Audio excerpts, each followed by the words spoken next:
we're in a very iconic, monumental part of LA when it comes to the history of the streets.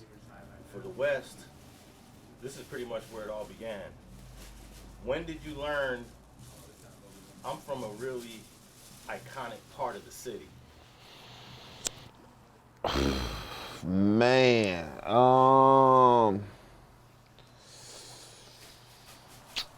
damn, I ain't never been asked that question, so I really gotta think, like, when did it really, like, hit home for me that the section that, I live in and from and frequent, that, it's iconic. Because this is not anything that's on your mind when you're in elementary school. Nah. It probably, I ain't gonna lie, okay, so it probably, I'm gonna say for me, the first time it probably hit my mind is when I went to Juvenile Hall and I picked up Monster Kody book, you know what I'm saying, autobiography of a LA gang member. That's probably when it first hit me. So being in Juvenile Hall, a young teen, you know what I'm saying, reading that book, and I understood because, like I said, like history and like reading was like my strong suit as far as subjects in school. So like reading that book for the first time, you know what I'm saying, that gave me the perspective of, like, the dominance, of the area, you know what I'm saying, of the perspective and how profound it is. And then that's what made me start, like, go digging more. And then, like, I was living over here when the 92 riots happened. But back then, I was like a kid. I was like probably like 4 or 5 years old. So at that age, like, I didn't understand the gist of, like, where I was at, and the attachment and the stigma, and how historical this area was. Yeah, because it's like, I always say that Crippin started on the east side, but the west side put it on the map because of the Robert Ballou Palladium 1972 incident, put it on the front page of the newspaper. And that was all west side cats that Donald Archie was running with. So that's the first thing. Then, of course, you got the 92 riots. Then you got Monster Kody's book, and then you got I don't know what's a good way to word it, but during the war, what Joker did on the corner of Florence and Normandy, that was like a big blow to the opposition. Yeah. So all these major things is just happening like right within this small circumference. Man. And when you're a little kid, you probably don't know, but then one day you wake up and be like, I'm from that. I'm from there, right? Now, when you're from there and you're in Juvenile Hall, wherever you at, you have to reach a certain standard of representation with whoever you're around. And I'm assuming the outsiders try to challenge. Oh, you from over there? Or what you about? So, yeah, nay. So, like, of course, like, regardless of who you is, you got like-minded people like you, likewise people like you. So you're gonna run into people who's cowards. You're gonna run into people, that's tough, that's hard body. So, like, of course, I ran into dudes who tried to challenge me, and I met every challenge head on. And meeting them challenges head on and, gaining a reputation, I've also walked in a lot of rooms where dudes just, like, already respected everything that came along with the person I was, because, like, I've been battle tested and, like, I was overcoming, like, and winning all those battles. So, like, it had been, like, a lot of places I've been into where dudes didn't want to test it, you know what I'm saying? But, like, yeah, just being from this area, like, I just like being from this area. Like, if you born and raised over here, like, every hood in LA, like, got their own, like, swag. So it's just like, you could pretty much tell who's from where. And it's just like, I know we got, like, a different swag from, like, every other, like, Crip set out the city. So it's just like, you pretty much, like, if you've been around, you can tell a homegrown Eight Tray Gangster probably versus somebody who, like, you know what I'm saying, flew here, you know what I'm saying, versus somebody that grew here. Hey, in recent years, do you have a lot of more IE and Antelope Valley dudes whose maybe parents grew up here or had family that grew up here, but they didn't, but they try to come back and tap in and want to get accepted? So yeah, it be like that. And some of them parents ain't even grew here. So like the dynamics of game making it, this just not the Eight Tray Gangsters. It's like the dynamics of everywhere. I think I could speak for every hood in Los Angeles, Compton, wherever, like, because a lot of these dudes, like, however this and took place in this dynamic have came about, that's the transition gang banging have become accustomed to. Dudes from different areas banging these hoods, you feel me? Like, so it might be a dude, like you said, from the Antelope Valley, a dude from the Apple Valley, a dude from the IE, it might be a Lancaster, a Palmdale, Merino Valley. None of these dudes grew up over here, didn't go to no schools over here, but they banging this community and area because this is what they took a liking to, or they might have met somebody from this area that live out there where they from or something like that, you know what I'm saying? So that just be the dynamics of what's going on. And some of them do have family members that might be from over here and brought them up over here, but they still bring the ways and the swag from where they grew up at over here to this community. Okay, so let's start from your early days.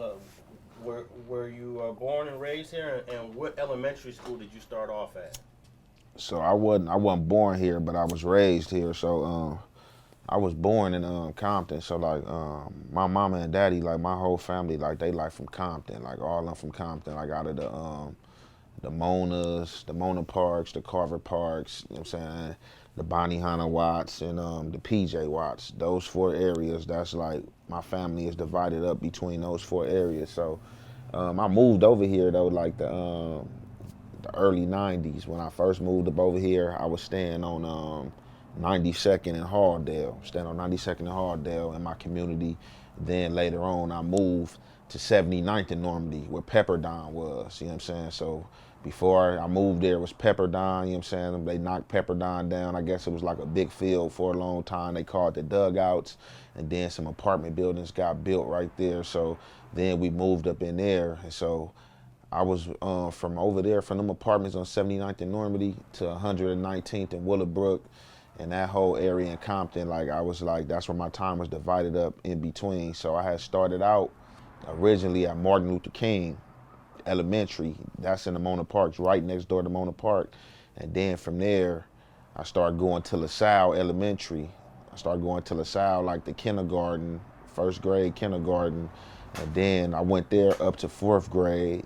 And then from there, I got kicked out, 4th grade, out of LaSalle for a little incident. You know what I'm saying? We had our little school back and forth, you know what I'm saying? You know, we called ourselves the, you know what I'm saying, like the little rough kids, the little bullies at school. So we had like a little dude named Glenn that was like the teacher's pet, you know what I'm saying, that nobody in the classroom liked him.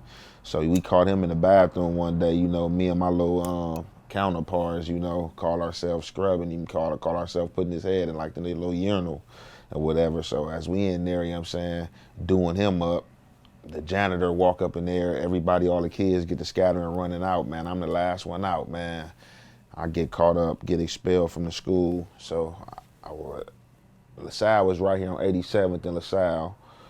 I went from there, I got transferred to Raymond Avenue, which is also in my community on 76 in Normandy. Not too many kids get kicked out of elementary. Yeah, man. For sure, hey. Yeah, he got me up out of there. Like, we said, you in this office too much. Like, yeah, you gotta go.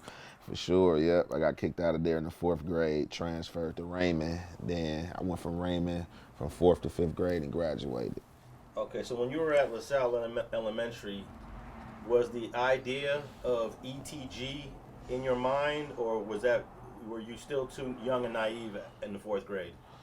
Nah, that was in my mind because I got a brother that's my brother. So my brother, my mama got 6 kids. You feel me? 5 boys and 1 girl. So my brother, the brother I got, so it's 3 siblings that's older than me. 2 of the boys and the 1 girl.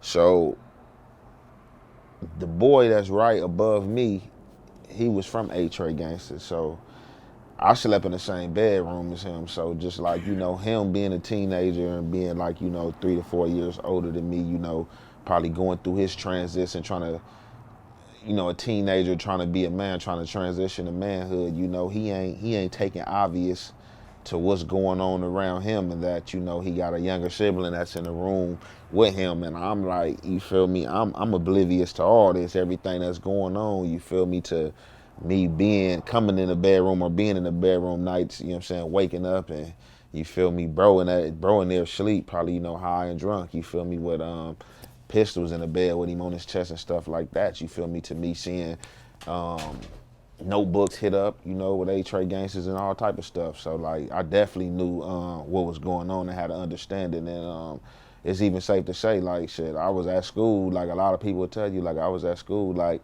young then, you know, like saying Eight Tray, you know, even though I wasn't from there, you feel me, I was a kid, but I definitely was banging it though, for sure. When you was in that bedroom with your older brother, did you ever ask him, hey, what is that about? What are you a part of? Did he ever tell you? Was there a conversation, or you were just observing? No, just observing, you know what I'm saying? And I think it's safe enough to say, like when you 8 or 9 years old, like you understand your surroundings and what's going on. You know, you gotta understand, just even today, children younger than that, you know, I just be amazed like by my daughter, you feel me? Like her being 2 years old, you know, her understanding this, you know what I'm saying, for life, and like in her manipulative ways as a child, and know that she being manipulative.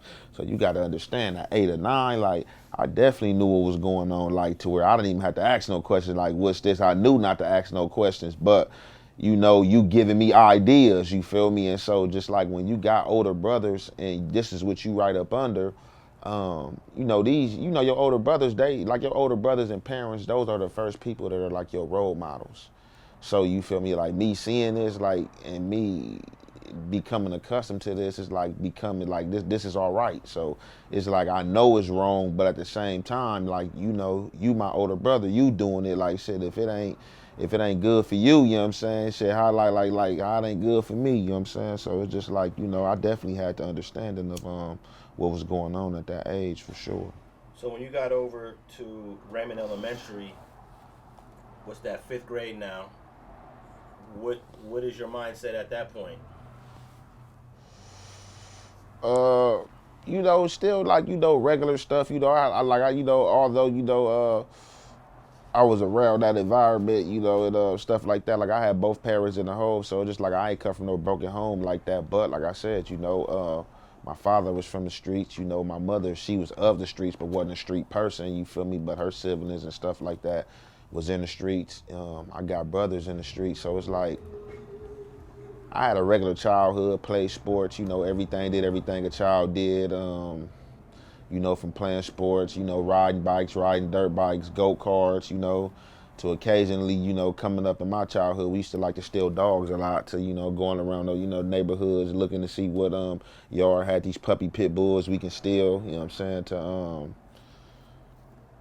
to model car hopping, lowrider hopping, you know what I'm saying? You know, we used to do that a lot, you know, build the model cars, the little frames, you know what I'm saying? Make the little handlebars out of the hangers, go to the Slauson swap meet, get the D's for it, Johnson Motors, flip cars. So, you know, that was my mind state back then, although, you know, like I said, all that was still entwined to what was going on and the gang banging around me and just the environment that I was in.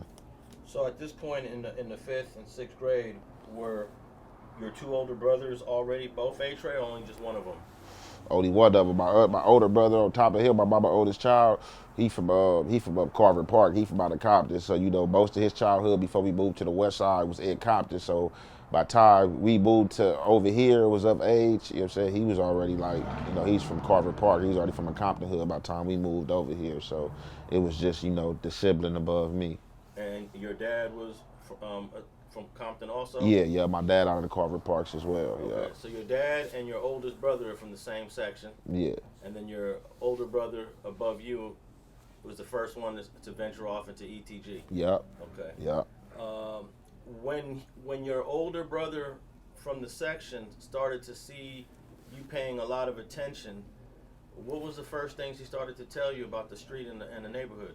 He never really like told me nothing, but so it'd be situations like this. So like my brother, like he was in and out of jail like a lot of my childhood, like getting in trouble, like, you know what I'm saying, getting caught with guns, you know what I'm saying, going down for G-rides, you know what I'm saying, and just, you know, coming along, you know what I'm saying, trying to capture his reputation, you know what I'm saying. He was in and out of jail a lot. So the times that he was around, you know, I used to be trying to hang around, you know what I'm saying, he'd try to make me like get away and stuff like that. And, you know, I used to challenge him, you feel me, like, you know, I wasn't never scared of him, you feel me, anything like that, to where like, you know, he'd try to push me to go on, you know, I'd take off on him, you know what I'm saying, you know, he'd beat me up, it'd be situations like that. But, you know, he used to try to steer me away, like, from like being around him and hanging around his crowd, you know, when I was trying to be around and hang around people that was older than me and stuff like that though, but we ain't never had no conversation to where he just ever set me down like, hey, look, no, you can't be from the set and it's gonna be this and that. It was just like more like the big brother role, like, man, like get away from me, like, man, you a kid, like go on play, you feel me?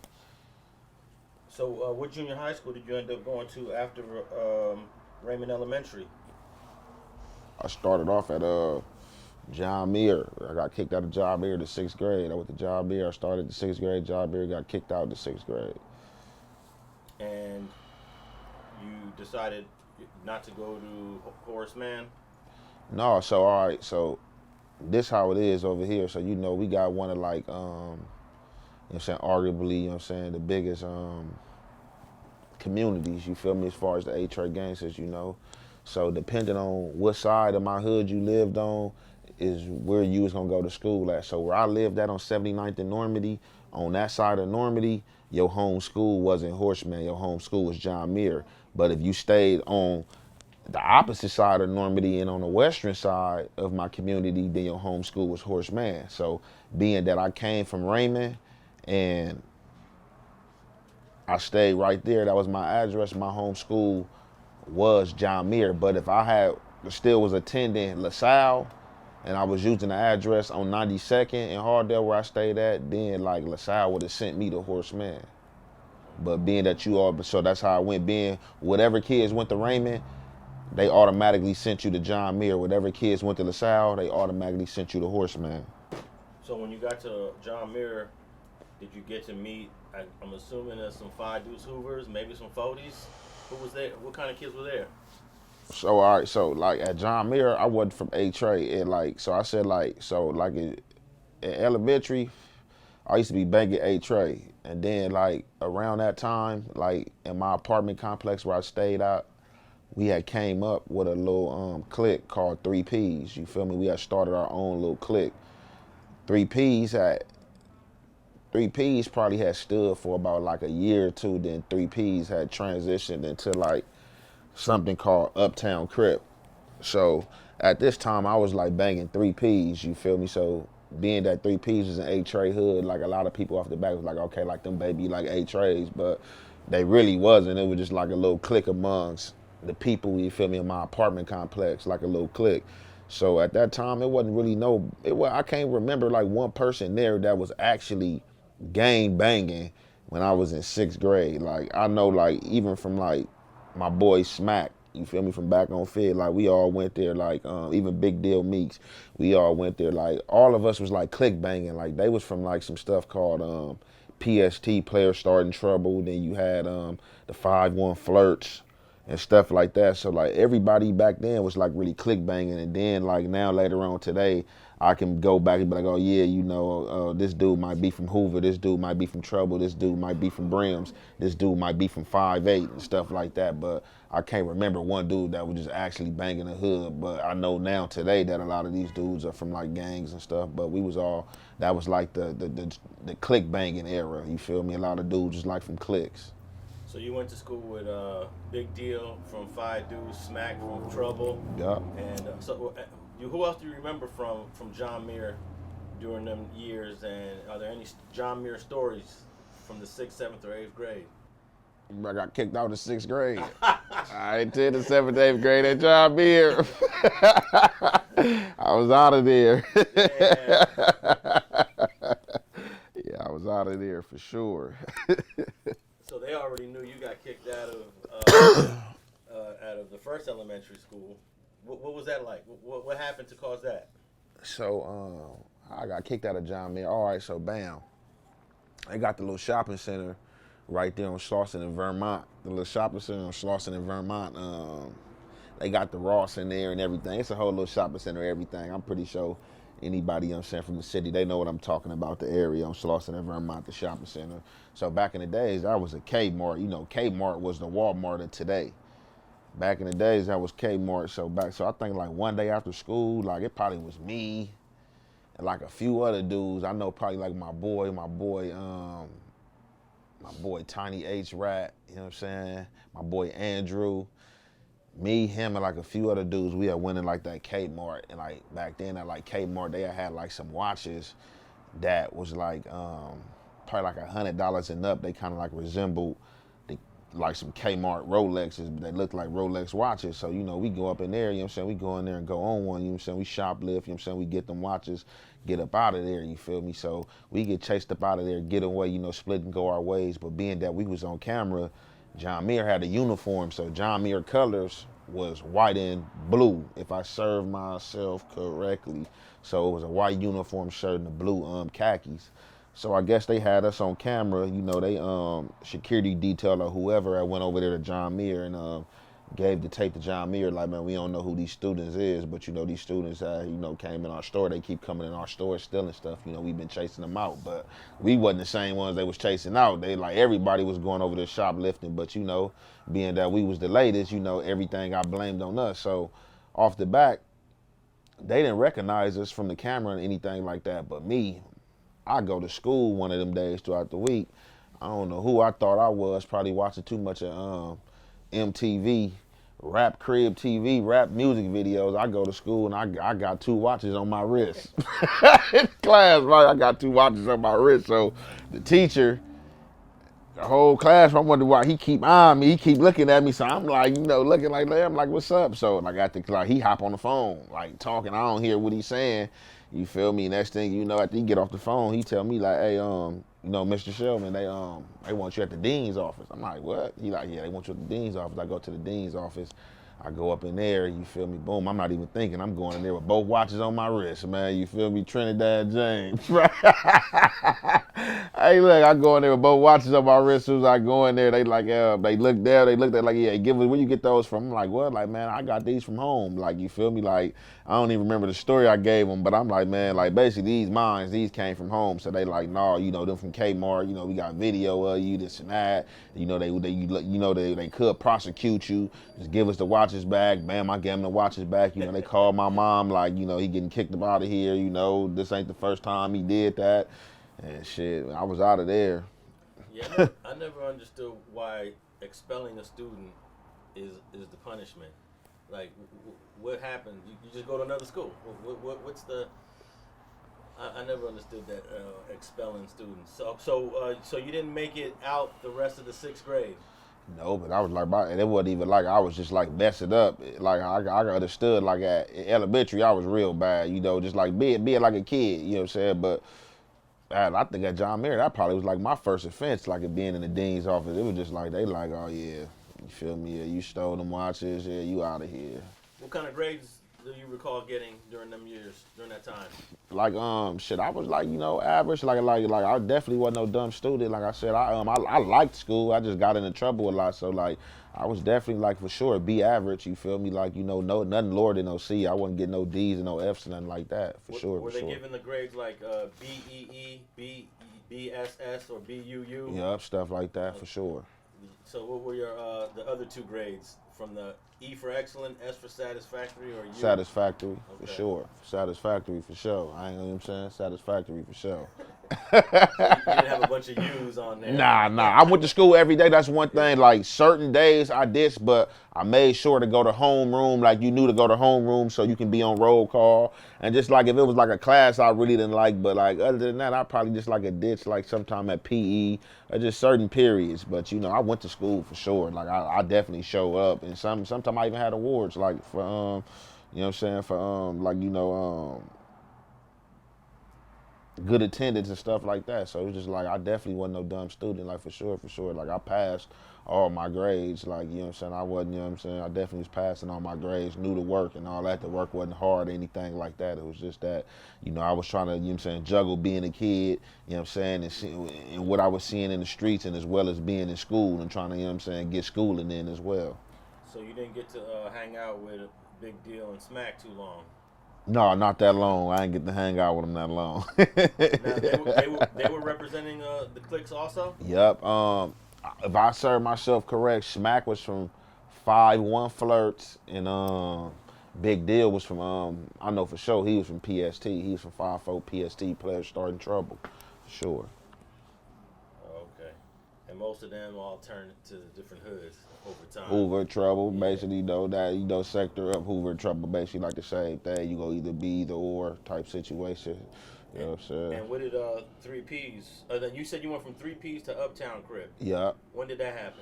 So basically, I read the same time. So 3Ps was really like, all right, so 3Ps was like four. So 3Ps was like 4th and 5th grade. So like I was saying, like, I was like, when I was in the 3rd grade, / like kind of 4th, I was juggling, you know, the notion of banging Eight Tray. Then that's when we started our own little thing, 3Ps, 4th, 5th grade. And then like by the time I got to the 6th grade, you know what I'm saying, 5th, 6th grade, that was my little Uptown Crip era. And then by the time I reached the 7th grade, when I was in the 7th grade, going to the 8th grade, that's when I turned to Eight Tray. Take me to the Uptown Crips. Like, who started that and where did y'all hang out? So the Uptown Crips, man, like I like some bad. That was basically like the apartment building, you know what I'm saying, I stay at, you feel me, you know what I'm saying, we call it the Normandy Avenue Projects, you feel me, the NAPs, 79th to Normandy, that's where Pepperdine was at. So basically, it was just like amongst all the kids. So it's like a little mini, like little village. It's a 81 unit apartment complex, you feel me, that stretched like 2 blocks from 78th, like from 78th to 79th. So basically, the younger kids was 3Ps, the older kids in there in that apartment complex was like the Uptowns, you feel me? So they would just call themselves Uptowns, we call ourselves 3Ps. We used to have like a little friendly, like little kid gang wars with them, with the older kids, you know, going body, you know what I'm saying, little paintball, little matches, football matches, you know what I'm saying, basketball, stuff like that. Later on, the elder kids and us of that apartment complex and community, we merged and became, you know what I'm saying, the Uptown Crips. And who came up with that name and decided to do all that? So my boy, so who really gave us the name 3Ps was my boy Deontay, my boy Teezy, you feel me, that lived in there. And then like the Uptowns, I think that was like, you probably had this older dude in there named Jerry. And you had my boy Smooth, my boy Javon. They was like older, you know what I'm saying? They was like, they had us like by 10 years, both of them. I think they was like the Uptowns, you feel me? Like, you know, they used to body us up, you know what I'm saying? We used to play with them, they used to like rough us up, have us in there fighting each other, going body, you know what I'm saying, boxing, as well as, you know, calling they self, trying to give us, you know, little, you know what I'm saying, rough training and stuff like that. So they was the Uptowns, and then, like I said, we all, you know what I'm saying, just merged as one, the 3Ps and the Uptowns, and just became Uptown Crip. Okay, so then after you get kicked out of John Muir, where do you go for the 7th grade? So look, I did like half a school year of the 6th grade at John Muir. I get kicked out of John Muir. The second part of my school year for the 6th grade was done at Henry Clay. I got kicked out of Henry Clay on the last day of school of the 6th grade. And what was that all about? Me and a dude named Samaj, who would later turn UG or turn Underground Crip, Baby Ghost. Me and Samaj, we used to gamble a lot. You feel me? We'd shoot dice, shoot dice. We'd go from shooting dice, playing Get Like Me. Get Like Me was a game, you know, if you had a quarter or either a dollar, you feel me? Like, so say if I flip a quarter and I hit heads or he hit heads, I gotta hit heads. If I hit heads, I take his quarter. He flip a dollar, his dollar land on, you know what I'm saying, George Washington, or if it land on the back with the pyramid, you know what I'm saying, the bird or whatever, I gotta land on that same side to take his dollar, vice versa. So, you know what I'm saying, we used to gamble a lot. We'd play Get Like Me, we'd shoot dice. We'd play pitch as well. Pitch, you know, you gotta, you know what I'm saying, pitch your coin, see who get the farthest. So we'd do that. We'd go shoot free throws, we'd go shoot threes. So it was like a typical day like that, me and him gambling. We went from shooting threes, went to shooting dice. So we going back and forth winning each other money. So I got tired of gambling. He had got probably 10 up or like $10 up and like a $20 bill. And he didn't have change, nor did I. And I kind of told him, like, look, after school, don't even trip. You know, when mom's come pick me up, I'm going to get change from her and give you $10. So he like, all right, bet. So after school come, you feel me? Like, I'm pushing, you know what I'm saying? Going to push the mom vans to get the change for dude. I don't know what was going on in his mind. For some reason, he just come from out of nowhere. I got a two-way pager on my hip. Just doing like the two-way pager days. I got a royal blue two-way pager on my hip. I just feel somebody snatch my two-way pager. I look back, it's him. So I turn around like, bro, like, what's up? He like, oh, bro, you trying to play me on my money, bro, this mine. So I'm like, what? I'm like, nigga, I'm going to get your money right now, bro. Like, he like, oh, no, bro, this mine, you trying to play me. You know, from there, you know what I'm saying, I just took off. You know, I fired on him, he dropped my two-way pager, you know what I'm saying, I kept bombing on him, you feel me? You know what I'm saying, got on top of him, you know what I'm saying, he fell, I got on top of him, did my thing. You know, the teachers, you know what I'm saying, they was right there watching when they seen security coming. You know, they try to fake break it up, you know, they grabbed me from off top of him, you know what I'm saying, I grabbed my two-way pager off the ground. They walked me to the office, you know what I'm saying. They asked what happened, you know, they explained to them what happened between me and him. They asked me what happened. I told them, you know what I'm saying, like, shit, ain't nothing for me to say, like, shit, you know, whatever they told y'all, you know what I'm saying, is whatever it is. So from there, they like, man, look, you already a OT, you already a kickoff from John Muir, man. You know what I'm saying, you having a fight. It was the last day of school. They were like, man, don't even return here, you know what I'm saying, you'll be going to another school. You'll be going to another school, you know what I'm saying, the beginning of the school year. So that was my last day at Henry Clay. And real quick, for those who don't understand, OT, Opportunity Transfer, explain what that means here in the LA Unified School District. So that just basically like mean like, so if I'm like how I've been explaining me getting kicked out of these schools, so it's basically me getting the opportunity to go to another school that's not my home school. So instead of me going to a continuation, I'm like basically getting a chance, like, you know, we giving you an opportunity to continue in LA Unified School District, you know, public schools, before we send you to a continuation school, which is known to be problematic, you know what I'm saying, and house, you know, the delinquents that's just getting out of jail and stuff like that. Now, it's funny, you told me you was playing Get Like Me with dollar bills. Yeah, for sure. When I was in middle school, we played Get Like Me with dimes and nickels. Hey, you got to get creative, flip the bill, you know, the win, you know, shit, look. For sure, no, we definitely was playing, you know, we was playing, that's what we was playing, like, with the court. We, like, I don't remember, like, I know we wasn't going, like, we would start off with the quarters, and then, you know, we was doing dollars, but definitely we start off with the quarters, for sure. Hey, I wonder if Get Like Me is a LA thing, because I don't know if other cities even got that. Man, that's a good question. I think Get Like Me. Good question. I think you're the third one to actually mention Get Like Me in an interview, but that's a game, man. Yeah, a lot of people don't be bringing that up, but that definitely was like factored in my childhood for sure. That was like one of my games. Like man, for sure. I used to love that game. Get Like Me a pitch, for sure. Yeah, pitch, I was cold and pitch. Like I had that thing standing on the wall. I had that thing at the wall, like, or on top of your shit. Like that was my game for sure. No, pitch is more of a skill. Get Like Me is just random. Yeah, for sure. Yeah, unless you know how to flip a dollar and, I think both of them are skill. I think both of them even Get Like Me. Like, I was even concentrating on that. Like, shit, I'm about to hit this. Shit, hey, I felt like I had to wait. Like, I had the sauce and making it hit. Like, man, I'm about to make it hit heads. This is a skill. Like, ain't nobody just do this. Like, you got to know how to do this for sure. Yeah. Like, oh, God. Okay, so tell me about Henry Clay is a more active school. It's dudes from all kind of hoods. What was it like at Henry Clay? Man, Henry Clay, man, I ain't gonna lie, Henry Clay, man, that was like a whole other world. Henry Clay was on another level. Like, Henry Clay wasn't no ordinary junior high school. Henry Clay was like a high school. Henry Clay was the first school. Look, you gotta understand. I'm in the 6th grade. I'm I'm 11, about to turn 12. Man, I'm in a class, so I had one classroom. I think this teacher name was like Mr. Hercules or something. I had a class. Man, there was this girl in there, Crystal. I'll never forget, like on the set, Crystal, hand down. She was like the little baddest little joint at that thing, man. Crystal was 12 years old. She was in the 7th grade. Crystal was pregnant. Crystal was at school pregnant, man. Like, Henry Clay was very, like, sexually active.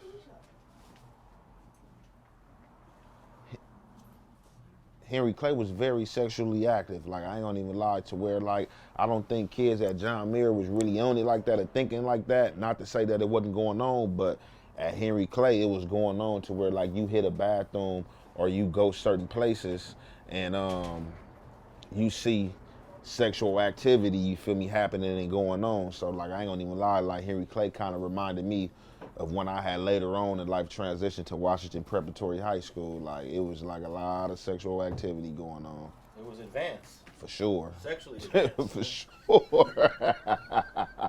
For sure. Definitely sexually advanced. Definitely. for a kid, going to Henry Clay could be an eye-opening, fun experience when it comes to the girls. But for a parent, they probably didn't realize where they were sending their kid to. For sure. Definitely. So did you manage to finish junior high school, middle school, all at Henry Clay? Nope, like I told you on the last day of school. Oh yeah, you got kicked out of the 7th grade. Got kicked out. So I did half of the school year, 6th grade at John Muir. I did the second half at Henry Clay on the last day of school, transitioning to the 7th grade. On my last day of 6th grade is when I had that fight with Samaj and I was kicked out of Henry Clay. So when school started back, when I started the 7th grade, I started the 7th grade at Brett Hart. Wow, okay, Brett Hart. Now Brett Hart, is that still around? Yeah, Brett Hart, yep, right there off of 92nd and Hoover. I think Brett Hart used to be, before it was Brett Hart, it was another school. Damn. Okay, so yeah, that was an all-boys school at one point. Damn. But Brett Hart was not all boys. No. That was females. Everybody went there. That was mixed in. Yep. Okay, so you go there for the 7th grade, and do you make it to the 8th? Yep. So unfortunately, got kicked out of Brett Hart as well. I made it damn near all the way through Brett Hart. I got kicked out of Brett Hart for a fight as well. I got kicked out of Brett Hart and sent to Horseman. So I made it to almost the whole school year, 7th grade at Brett Hart. Brett Hart's, you know, it was terrific. It was fun at Brett Hart. You know what I'm saying? I had a lot of fun at Brett Hart, but I ain't gonna lie. That's what I was doing, a lot of ditching at Brett Hart and hanging out at one of my friends' house who stayed across the street from Brett Hart. That's when I learned how to play chess, the game of chess. You know what I'm saying? He was like about 3-4 years older than me. He was already in high school going to Washington, but he was off track. I used to go over his house, ditch, blow weed, hang out, you know what I'm saying, play chess, you know what I'm saying, do other little things, you know, females coming through, stuff like that. And then, you know, that's when I like kind of made my transition into, I'm saying, to being from Eight Tray. Okay, so we're talking about the 8th grade when you decide to really get put on the set officially? It's like 7, like going into 8th, because like I wouldn't even know, like I just was like, I was still 12, like I turned 13 a year. Like, I was 12, so I was 12, yeah, so right before 13, 12 going into 13, you know what I'm saying? I wasn't the first 12, I probably was like, probably like a good 8 months into like 12, being 12, you know what I'm saying, going on to 13. And at this point, was your older brother that was already from the set an influence? Yeah, he had been an influence from early on, like me telling you, me seeing him from 8, 9, 10, you feel me? Like he been an influence for me early on, seeing him in the bedrooms, sleep with guns on his chest, seeing, you know what I'm saying, the paraphernalia, the 8 Tray paraphernalia, carved and ingrained and stuff in the room, hit up in notebooks, stuff like that. Me knowing who he was, what they called him in the streets, you know what I'm saying? Him being back and forth in and out of jail and stuff like that, you know, shit. I was privy to all that, understood all that. So take me to the point where you make the decision. Like, what was going on to where that was the time that you felt it was important to make that choice? I don't even think like it was never in my mind like, oh yeah, this is important to make this choice. So I was already had been in so as you see the pattern. I'm getting kicked out of these schools, you know what I'm saying? I'm problematic, you feel me? Like, I'm a known dude, like, around the whole community, because even though I grew up on 79th and normally, like, anybody that'll tell you that went to school with me, I wasn't a person that stayed in my apartment complex, you feel me? I came up out of there, and I was, like, from the north side of my hood to the back west of my hood, and being that I went to LaSalle and Raymond, I had friends on all sides of Eight Tray Gangster hood, so I was coming out like as a kid, like my first name rung bells. Like people knew me as Maurice, like from me stealing bikes to stealing dogs. To people mamas like, man, stay away from Maurice, he bad. Like people mamas would tell you, like back then they used to be like, he a man child, like that little boy like a little grown man, you feel me? So like I already been bad, you know what I'm saying? From just like I said, just watching my brother and seeing the transition of what he was going through and things like that. So I don't think I had it in my mind, like I just chose, like, oh yeah, this is gonna be the day I'm gonna get put on Eight Tray Gangsters. So me just click banging and being bad and stuff like that, it just happened on the day I was in my apartment complex, and being that my brother was from Eight Tray, like when he turned Eight Tray, like a lot of my homies had started to hang out in that apartment complex. That wasn't known as no ETG hangout. Like until my brother like turned the hood. When my brother turned the hood, like dudes his age and a little older than him They start coming over there, start dealing with different women in a apartment complex, start staying in there, and then it start becoming like kind of like a headquarters. You know what I'm saying, for Eight Tray Gangster members and stuff like that. So it was just like an ordinary day. Like they was up in there. I was hanging out one night. You know what I'm saying, and it was a dude. At this time, Young Chico, but he was Young Chico, but now he Young Timmy Tucker. So he was in there. You feel me? And it was some influence, I think, by his older homie, you feel me, like basically like knowing my brother from the set, they send me out there, they hearing my name and stuff like that, me and him transpired, we had some words, and he was like you gonna get put on the set. And I'm like, nigga, basically I'm not turning down nothing, like, you feel me, you talking about a fight or whatever, like we can do that. So me and him, we end up getting down, we get down, you know what I'm saying, he older than me, like 3-4 years older than me, but I'm on him, on his line. So he's swimming, I'm on him though, he catch me with a swim banger, bust my nose, after I clean my nose up, I get down with him, I get down with like another dude that's older than me, that was like my brother age, the homie Young Cash, he not around here no more. Me and him squabble up, I get on him. From there, bam, I'm from the set now. You feel me? Like, that Uptown Crip 3P little area, that shit over with, it's Eight Tray Gangsters now. Now that went for all the other members of 3Ps? No, a lot of them, that was still going on. Yeah. That was just for me, you feel me? That was just for me, because a lot of them dudes, like, they older brothers, like I said, I was just Eight Tray already influenced. That's just what I was doing, you feel me? Like, I already had older bros, like a lot of them that have older bros from Eight Tray, a lot of them was like the only siblings, or, just they brothers wasn't like into the lifestyle of being from Eight Tray. They was just like, trying to like keep it like click within this apartment complex. Now, did you start off with the name Young Ant in the very For sure, yeah, okay. For the gate. Now, what did your older brother, even both your brothers, even the older one that's from Carver, what did they think, say, or once you became an official ETG, what was their reaction? My older brother, he was already down, so he had got 40 years of life. He already had went down like a year prior. He had went down, so basically he had went down for 2 homicides or whatever, like a homicide and an attempted homicide. So he had 2 hung juries. He was lost the third, and they tried to offer him 7 years. He didn't want to take it because he was like, he didn't do these crimes. Like, they didn't have no evidence. Y'all just basically got a witness saying they think they seen him, you know what I'm saying, and they identified him from a school photo. You know what I'm saying? So he like, nah, I'm not taking no 7 years. I didn't do this. So, being that he had them 2 hung juries, he felt like that he was gonna get a 3rd hung jury. Unfortunately, it didn't go that way. He lost the 3rd trial. They gave him 40 years of life. And then at the time I did turn Eight Tray, my older brother, which was Tiny Ant, he was already in CYA. He already had went to California Youth Authority. Okay, so they weren't on the streets when you. Nah, they weren't on the streets. Neither one of them. Okay, and they're still not on the streets, huh? Nope, but I mean, I've been on the streets with him since Toddy Ant, like, you feel me, since I've been from the set.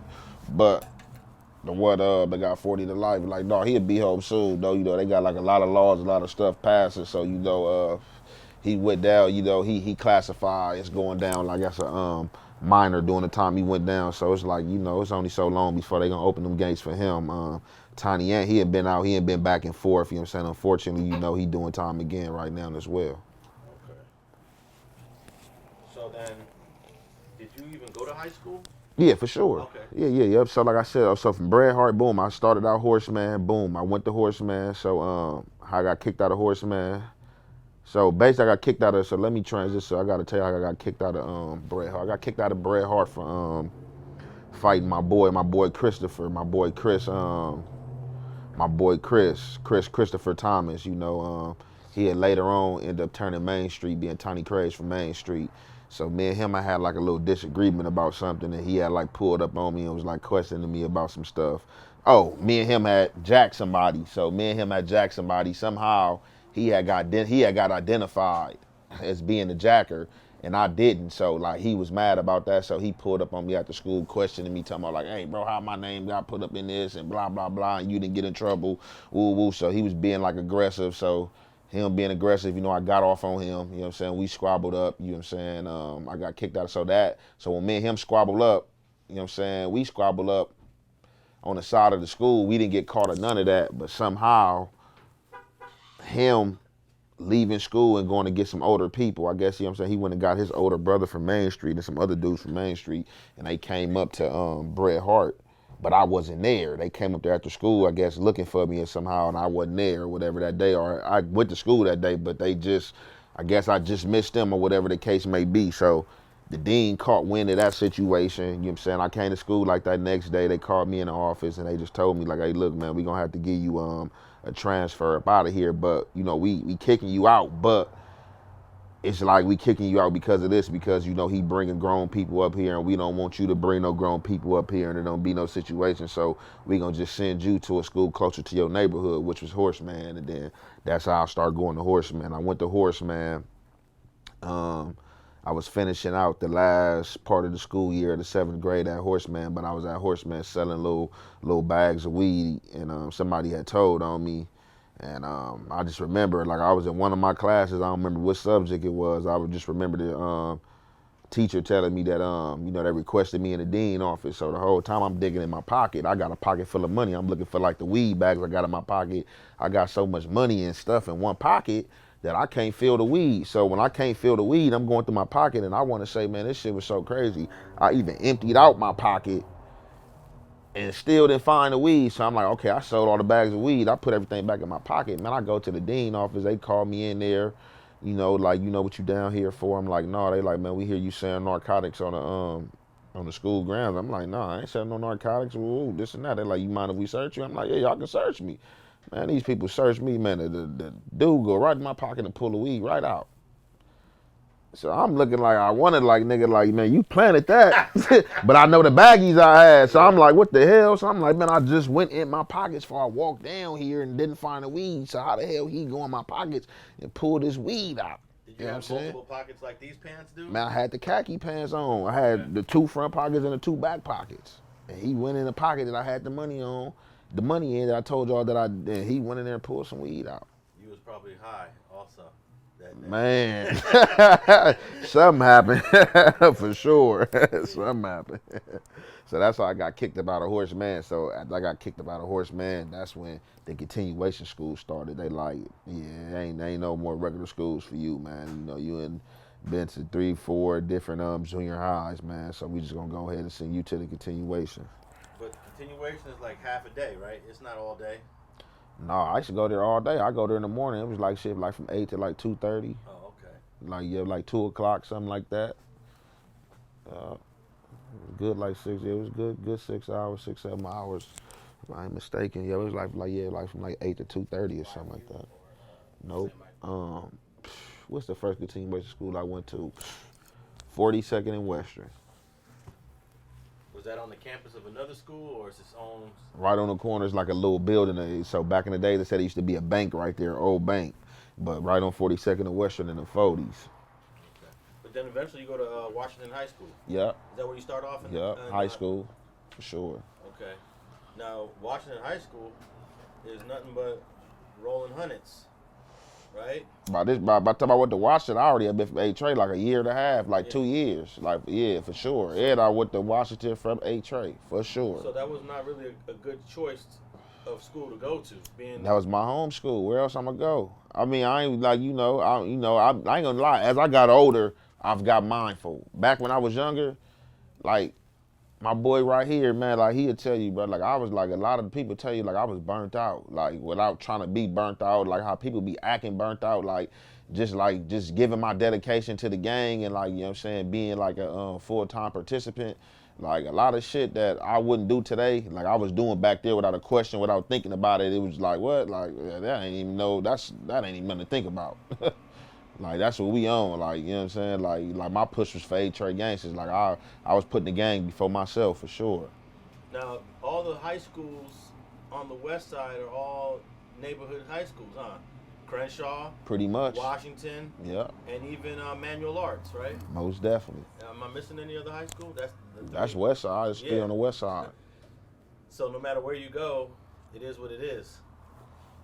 That's what's gonna have to be, because I gotta go to school. I've been telling you, I gotta go to school. I gotta get kicked out. It ain't no other way for me not to face this head on. Like I gotta go here to get kicked out of that I think about it first. Like, oh, mom, I can't go here And like as bad as I was, I think mom, like she even sweet as she was, I don't think she probably would even understood it. Like what? Like as much as you in the streets and shit you doing, what you mean you can't go here? Like so it's like for me, I gotta go and then just if something happens, it's like it's gonna happen. But you know, I'm gonna protect myself. Like I understood, like already at that time, like I'm gonna protect my sovereignty for sure. Like I'm not just coming here empty handed. Like if it gotta go like that, it gotta go like that. But you know, I'm just coming to go to school, you know, but I'm from where I'm from. You know, I'm not gonna denounce that. And by this time, like I was already known. I already had been in camp program, I've been in jail. So it was just like, yeah, that's what it was. And you know, I went there and like, you know, I didn't have no problems, you feel me? Like I said, I had 2 incidents and I think the 2 incidents I had, I explained them on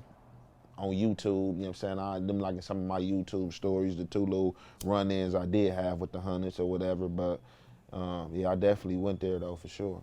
And I ain't the only Eight Tray that went there. Like when I went there, like a lot of my homies went there. Like a lot of my homies went there. Like I know 3 or 4 of my homies that went there, like for sure. Okay. When I was going there. Now, when you was under 18, were you going in and out of Juvenile Hall or YA at any point before you turned 18? Mm-hmm. I already had like, yeah, for sure. Like I already did probably like 3 or 4 cat programs. Yep, it hit YA. So I got kicked out of YA. I got my YA number turned to a dope number, and from YA, I got sent to Pelican Bay. Oh, okay. So you went into YA under 18, and then when you were about 18, 19, they transferred you to Pelican Bay on the same case? Yep. Okay. So what can you tell us about what you got arrested for that sent you to YA? I got arrested. I went to YA for a gun. For a gun. So I went for a gun. They had found a little gun. Went to YA for like a 40 Glock and a 12 gauge. And so basically, I had a judge named Miss Brown, Amber Brown. You feel me? She was a cool judge, like a black sweet judge, like. So she used to try to give me chance after chance, you feel me? Like, cause I ain't gonna even lie, like as many camp program and chances as I had, like any other judge would have been sent me to California Youth Authority. So like when I got arrested for those guns and went down, Miss Brown was on vacation and I had a substitute stand-in judge. And once this judge looked at my portfolio and seen my rap sheet, this judge was like, I don't know how Brown ain't sent you to CYA already, but you going today. And I was sent to the CYA, like for sure. Like you going to CYA today? I don't know how you ain't been there already. So how old were you when you went to YA? What I think I was 16. Okay, so 16. So you had to stay there for about. Now, I don't think the plan was to transfer you to state prison, right? That wasn't the original sentence. No, I was supposed to finish it out. But you know, in YA, every time you have a fight, YA active. Like, so if you've been in YA and you didn't have no fights, I don't care how active you think you is or how tough you think you is, like, you gonna have some squabbles. So YA, that's like gladiator school, and it's a lot of kids playing mind games, and like you even had older guys because you can be up to 25 in YA on your number. So it was like a lot of games, like a lot of mind games is played in YA, and people gonna test your nuts. So in YA, you definitely gonna do that. If you don't do that, you gonna be somebody. You know what I'm saying? You gonna be So you were 16 when you first hit YA. Yeah. Were you one of the younger ones? Or actually, they separate you up by age, right? No, I was with everybody, but like if you probably like 13, 14, them dudes, they go to OH close. They separated, but anything probably like for sure 16, they look, because you get tried as an adult at 16, so 16 you grown for sure. So we're talking about like Preston? I've been to Preston for sure. Definitely was at Preston, tore Preston up, for sure. They know me at Preston. I ran Preston. That was my spot. Oh yeah, I definitely. That's where I got transferred up out of there, out of Preston. And yeah. Explain to those that are watching this from outside of California, outside the country, YA is kind of structured like a mini prison. It's as close as you're going to get to prison without going to prison. Explain what that is for those that never been there. Man, how can I like explain YA in a nutshell, like for people who ain't been there? Like, man, like It's just like it's a lot of mind games. Like it's a lot of mind games. Like people play mind games, gonna try to spin you up. Like, you know, it's just like it's gladiator school. So just be prepared to fight. If you don't fight, then like I said, then you're gonna be called what's a case. You're gonna have to pay somebody. You know what I'm saying? So it's like rightfully to say that you somebody BITCH. Like you're gonna have to pay them, you know what I'm saying, weekly wages, you know what I'm saying, to be around, or you gonna be in lockup, you know what I'm saying? And just like if you got an enemy, you gotta fight your enemy. So anybody from a hood that you don't get along with, you gotta fight them. And it'll be stuff like this. I can be cool with you. If I'm cool with you and you can be from a different hood, I call you my Ronfly, you my boy. Whoever you fight, they gotta fight me. So it'd be situations like that. I'll probably fight you and don't got a problem with your boy. Me and his hood don't beef, but because you and him are tight buddies, now I gotta get down with him. You know what I'm saying? So people just like play all type of games. They so if you hear the term, oh, throw a blast, that's where that term comes from. So like in YA, people do a lot of, in the day room, they got TVs in the day room. People go in the day room when they want to address certain things or address disrespect. They'll turn the TV off. Hey, radio the day room. You know what I'm saying? And say what they got to say and stuff like that. So it's like savagery. It's like juvenile savagery. Like, you know what I'm saying? It's knives in there, but pretty much, you know, you can get stabbed in there, but a lot of the times, you know, more things or more fights, you know what I'm saying? It get racial in there, you know what I'm saying? You get a green light put on you to where you go to certain compounds, you're gonna be fighting every Southsider Mexican you run into, or North A or black or whatever the case may be. So it's just like, it's a cold dynamic, you know what I'm saying, for that teenage mind state, trying to get you ready for the prison and, you know what I'm saying, the chess playing games, you know what I'm saying, and stuff like that, so. A few months ago, the news showed a video of a juvenile fighting while an administrator was just standing there and not doing nothing. And then after the fight was over, the administrator shook the hand of one of the dudes that was in the fight, like, you did your thing. Yeah. This is an administrator. Yeah. And they put this on the news. They blasted it. Talk about how the administrators they don't really police the conflict in there. So surveillance video going viral tonight. This video from inside the troubled Los Padrinos Juvenile Hall in Downey. It shows multiple juveniles targeting and fighting with another detainee, all while a number of LA County probation officers just look on. That video played in an LA courtroom yesterday and first obtained by the LA Times. Eyewitness News reporter Michelle Fisher joining us live now with more on that disturbing video and the outrage it's generating. Michelle. Well, Mark, following this incident, 8 staff members now on leave at risk of permanently losing their jobs for seemingly encouraging this bad behavior. And it all plays out in this troubling surveillance video. The release of shocking video inside Downey's Los Padrinos Juvenile Hall has the troubled detention center tonight back in the headlines. Probation staff seemingly encouraging a gladiator fight, watching with little to no intervention, as detainees one by one take turns beating another young man, each taking a couple of swings, then sitting down to eat. A probation officer at the end giving an approving handshake following the last fight.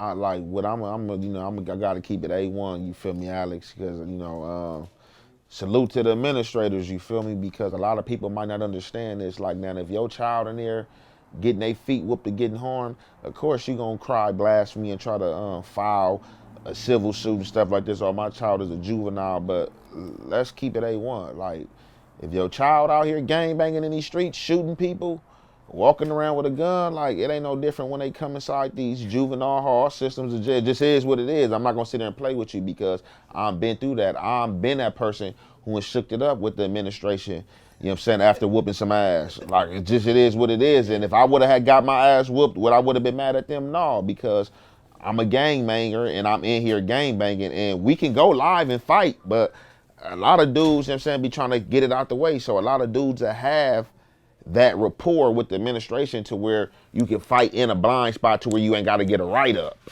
So it ain't just that, like, the administration, how people trying to blame it on the administration, like they setting fights up. Like, no, I was in there, they wasn't setting shit up. I was setting it up. I was going to them like, hey, look, I can tear the jail up, tear the day room up, and have you writing reports and doing what you got to do. But if I can go in the cell with this dude or get it out in the cut, let me go get it out the way. And, you know, a lot of them was for that. Like, man, all right, you know, some of them be like, man, oh, man, no, y'all gonna have to wait till to Wooty Woo come on or another board of staff come on, and some dudes like understood that, so that's all that be. It ain't that they just setting it up, you feel me? And some of them might come to you like, hey, look, y'all enemies. I don't want to do no paperwork. If y'all want to be man and handle it, I'm gonna let y'all get down. And that's what that situation be, versus it getting caught on camera and people just trying to act like they making kids fight in there. That ain't what that is. I also can imagine that some kids that go to YA getting their ass beat in there, they're learning a lesson about maybe this ain't the life I want to live, and it could help them deter and pivot into a different lifestyle once they get out. They're like, I don't want to go back to YA. Yeah, for sure. Like, cause like you gotta withstand the test of time, and it's like, is this your lead? Is you with it or you ain't with it? And a lot of dudes get marked out, and a lot of dudes that was tough, you know, get turned pillows, and a lot of dudes, you know, stand on it. You know, like, man, it's just what it is. You feel me? So, just like, man, I think any place in jail, like, and I'm past from juvenile hall, camp, every spot I've been to, like, I think it say, like, to where it comes to me handling my business, or you standing on the thin line of disrespect and respect, like, I'm past with flying colors, but I'm not trying to be in no jail system, period. What's it like for a guy that's not from any set? He ain't from a gang, but he got caught up and he got end up in YA for the non-affiliates.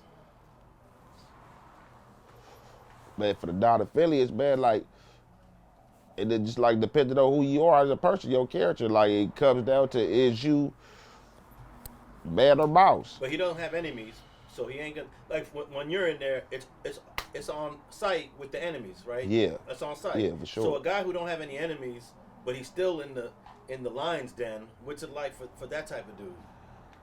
It really depends. That's what I'm saying. Still depends, because you being a non-affiliate, this is gladiator school. You in a lion den, so of course you like free cattle. So it's just like, you know, dudes in there that's hungry, that ain't got nothing, of course they gonna try their hand, try to poke, like, oh yeah, you know, people gonna look at it because you not gang banging, that you soft. It depends on where you from, because I'm gonna give you two sides of a spectrum. So you got dudes that's like from Northern California, Oakland. Them dudes don't gang bang, but they turf bang, but they not Crips or Bloods. So it's a difference in their non-affiliates versus a non-affiliate from from a LA, Inglewood, or, you know, from a different spot. That, like, you know, non-affiliates everywhere else don't turf bang like Northern California do. It's just like, man, I'm a non-affiliate, I live in Wooty Woot Hood, but I don't gang bang. So it's just like, it really depends on the nature of people you around, what they own, you know what I'm saying? Because non-affiliates definitely get tried too. And I've seen a lot of non-affiliates have to choose sides or just like stand their ground. So it's just like, you know, if you stand your ground and people know that you ain't taking nothing, you know, that'll get around and people will leave you alone. Like, man, you know, that's James, you know, he a non-affiliate out of Wooty Woo, but, you know, man, he with the business, he gonna get down though, you feel me? But he don't bang. You know what I'm saying? And some dudes, it was bad for them. You know, they was calling that phone, Mom, send the canteen money here, or I need you to send the money over here, or that. You know what I'm saying? Damn. So we talking about Preston, Nellis, OH Close, and I think there's one more. You got SR, which is in Norwalk. That's the reception. You got Preston. You got El Paso Robles. You got Nellis. They closed Nellis down. All of them, like, then are closed down now. But you got Nellis. You got OH closed. You got Chad. You got DeWitt. Chad DeWitt. And Carl Holton. You got, already said Preston. Then you got Pine Grove, which is fire camp. Then you got Oxnard and Ventura. You got Ventura. That's a fire camp. Then I think that's like all of them right there. YTS. I think that's like all of them right there. And then when did you find out you were going to Pelican Bay? And what was that? How does that whole thing go down? So how I got the adult number, originally I got the adult number was because I had a little partner, you feel me, that was like a little bro of mine, you know what I'm saying, from the street, that was from Non-Deuce Hoover, named Baby Boo Dangerous. He had got down with a Norteno, so he had beat this Norteno up. So the Norteno older homie was like, who you got down with? He tell him like, oh man, I got down with the fool from Hoovers. So, the Norteno name was Bam Bam. He was an older Norteno, you feel me, on swole. So, BD, was a little short, scrawny, skinny dude. Him and the northern dude that he got down with, they was pretty much like the same size, like in weight and height and matched up. So the northerner that got beat up told Bam Bam, like, man, I got in with the fool from Hoover. The fool Bam Bam, like, what? Like, oh, that fool got to get in with me. Like, you feel me? Like, you from my hood, you my run fly, you my little homie. You got to get in with me. So I'm in a laundry room. Boom, I was a laundryman at this time. I'm in the laundry room playing Grand Theft Auto 3. I'm in there playing, chilling. My boy Boo Dangerous come to the laundry room door or whatever. I look over, I'm like, what's happening, bro? You feel me? Like, what's up? So, as we interacting and chopping it up, I can kind of like hear in this monotone that like he kind of like down or like something like wrong. Like he don't sound like the usually cheerful self. So I'm like, bro, what's up? I press start on the game, like, what's up? Like, he like, pause. I'm like, what's up? So he like, man, boy I got down with. I'm like, yeah. So he was like, man, him and Bam Bam from the same hood. So I'm like, okay. So he like, Bam Bam talking about he want his back fade, that I got to get down with him. So I'm like, what? So in my mind, I'm automatically thinking like, man, hell no, Bam Bam way too big for you. So I'm like, yeah. So he like, yeah. So BD like, man, I ain't scared. I'm going to get down with him though. So I'm like, nah, that ain't about to go down, bro. I said, don't even worry about it, bro. I said, I got that. So he was like, no, bro, you ain't got to do. I said, bro, without a question, bro, like me and him gonna do that, bro. You feel me? So he was like, all right, bro, I appreciate you, whatever. So as I'm talking and interacting with BD, I see a little northerner from like out of Sacramento pass by. I call him over to the thing, like, hey, check it out. So he comes to the door, he like, what's up, Ant? I'm like, hey, tell Bam Bam that he ain't gonna get down with BD, that's out. He want to take his homie fade, I got BD fade, tell him, man, him gonna get down. So the northern like, all right, for sure, I got you, bro. So he spin off, he go tell Bam Bam, like, hey, that's what YA said. Northern dude come back, he like, hey, Bam Bam accepted, he said y'all gonna do that tomorrow in the blind spot. So, and YA, what you call a blind spot is a spot you go at in the cut to where you ain't got to get caught and go to the shoe and or receive a write-up or get pepper sprayed. So he like, y'all gonna do it in the blinds tomorrow. So I'm like, all right, for sure. So after he tell me that, I start back playing the game, chopping it up with BD. But as it was setting in and I was thinking about it, it was kind of bothering me. And I'm like, man, yeah, I ain't waiting till tomorrow. Like, we about to do this right now. You feel me? Like, yeah, we about to do this right now because I ain't even like, how I was even feeling. I'm just like, man, like just even having this on my mind, waiting till tomorrow, like, nah, we about to do this right now. So I tell BD, like, man, I'm about to get on him right now. So BD like, yeah. So I'm like, yup. So I hop up, come out the laundry room door, So when I come out of there and close the door, I go in the day room. So in the day room, it was like a file cabinet, like right beside the laundry room door in the back of the laundry room. So I go and I lean against the file cabinet, looking in the day room towards where he was at. He was in the back of the day room in a section where the tables was at, for you to sit down and play your different card games and stuff like that. So he playing cards. And also in that area was a section that we called the ring, where people used to get down at, That was a known, spot. And he'd be like, hey, hit the ring. You already know what we talking about. Hit that square box tape area that's taped off like a box, We about to get it in.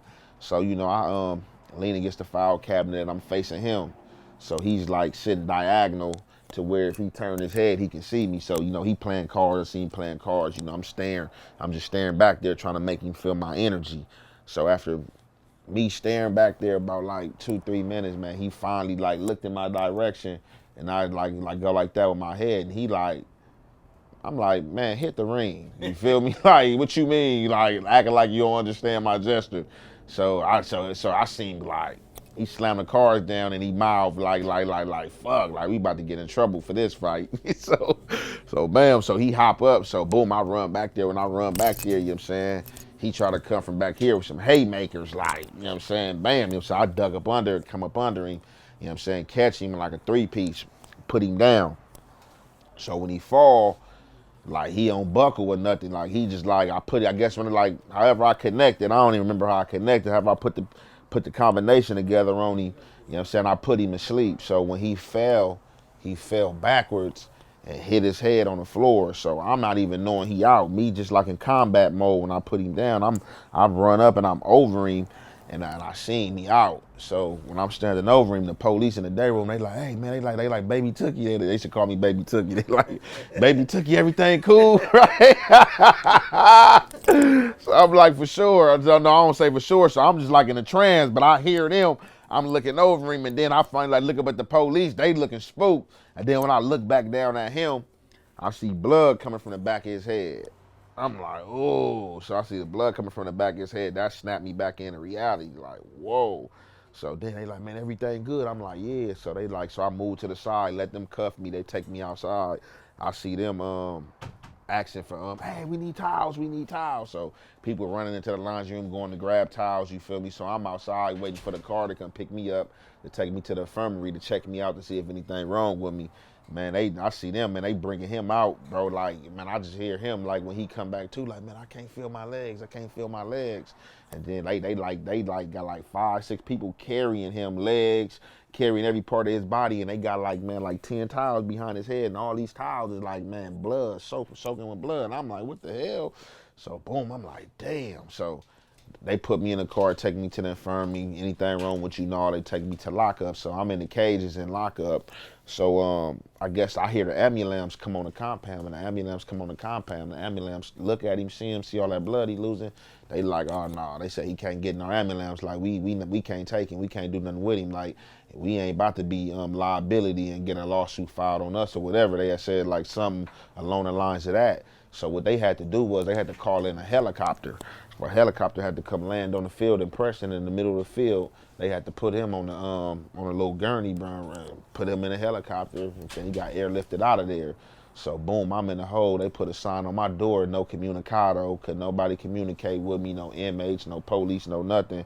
So I end up catching a dope case behind that. But I had a lot of like all the police, like I said, everywhere I've been in jail, like all the police that know me, one thing they gonna say about me, like, man, he a gangster and he respectful, you feel me? So like they all know I kept it respectful, long as like wasn't no letting no whatever you want to call them, so socialize them as enemies and ops, wasn't being disrespectful, you feel me? I was gonna keep it respectful. So like a lot of them was like coming to court like on my behalf, like, man, look, it was just a fight. Like, dude, yeah, I'm younger than him anyway. Dude older than dude, you feel me? Like, bam, you know what I'm saying? He been whooping ass all out through YA, got assaults. He just met his match, you know, and he got done bad. So it's just like, you know, this ain't nothing for him to be prosecuted behind. But I was given the adult number or whatever and turned to an MD number. And then from there, I stayed at Preston a little while after that. Then I ended up going to fire camp to Pine Grove, which was out there. So I go to Pine Grove, man, I'm on a fire line, do the whole little fire training, become certified, all that. I'm on a fire line fighting, all that. A situation happened to where we was on a fire line one night outside this house. We put the fire out. The house had like a trailer. So, the fire line, we ramshacked the trailer. Inside the trailer, they got like a gang of Playboy magazines and DVDs. So, this like fiend for dudes in jail. Man, these like brand new magazines, all the little DVDs, all that. We take all that. So we get back to the fire camp, the dudes who's not on the line, like the cooks, the dudes who keep the camp maintenance that stay there, and just like regular orderlies around the fire camp, we selling the books and DVDs to them, $100 a pop. They going. The homie end up letting the Norteno use one of the magazines. The Norteno already knowing in his mind that he didn't want to be at fire camp no more and he was gonna roll it up, asked the homie to borrow a magazine, and then packed the magazine in his property and got on. So the homies is mad. So the homies go to the Nortenos, tell the Nortenos, like, hey, your boy bought it up, rolled it up with our magazine. Y'all gonna have to pay for that. Or like, bro, it's gonna be like some problems. That was some bullshit. So the Nortenos like, oh no, man, yeah, man, he did do some bullshit. Don't worry about it. We gonna take care of it. So the Nortenos go back to their shot caller. He was like an older dude, like 23, you know what I'm saying?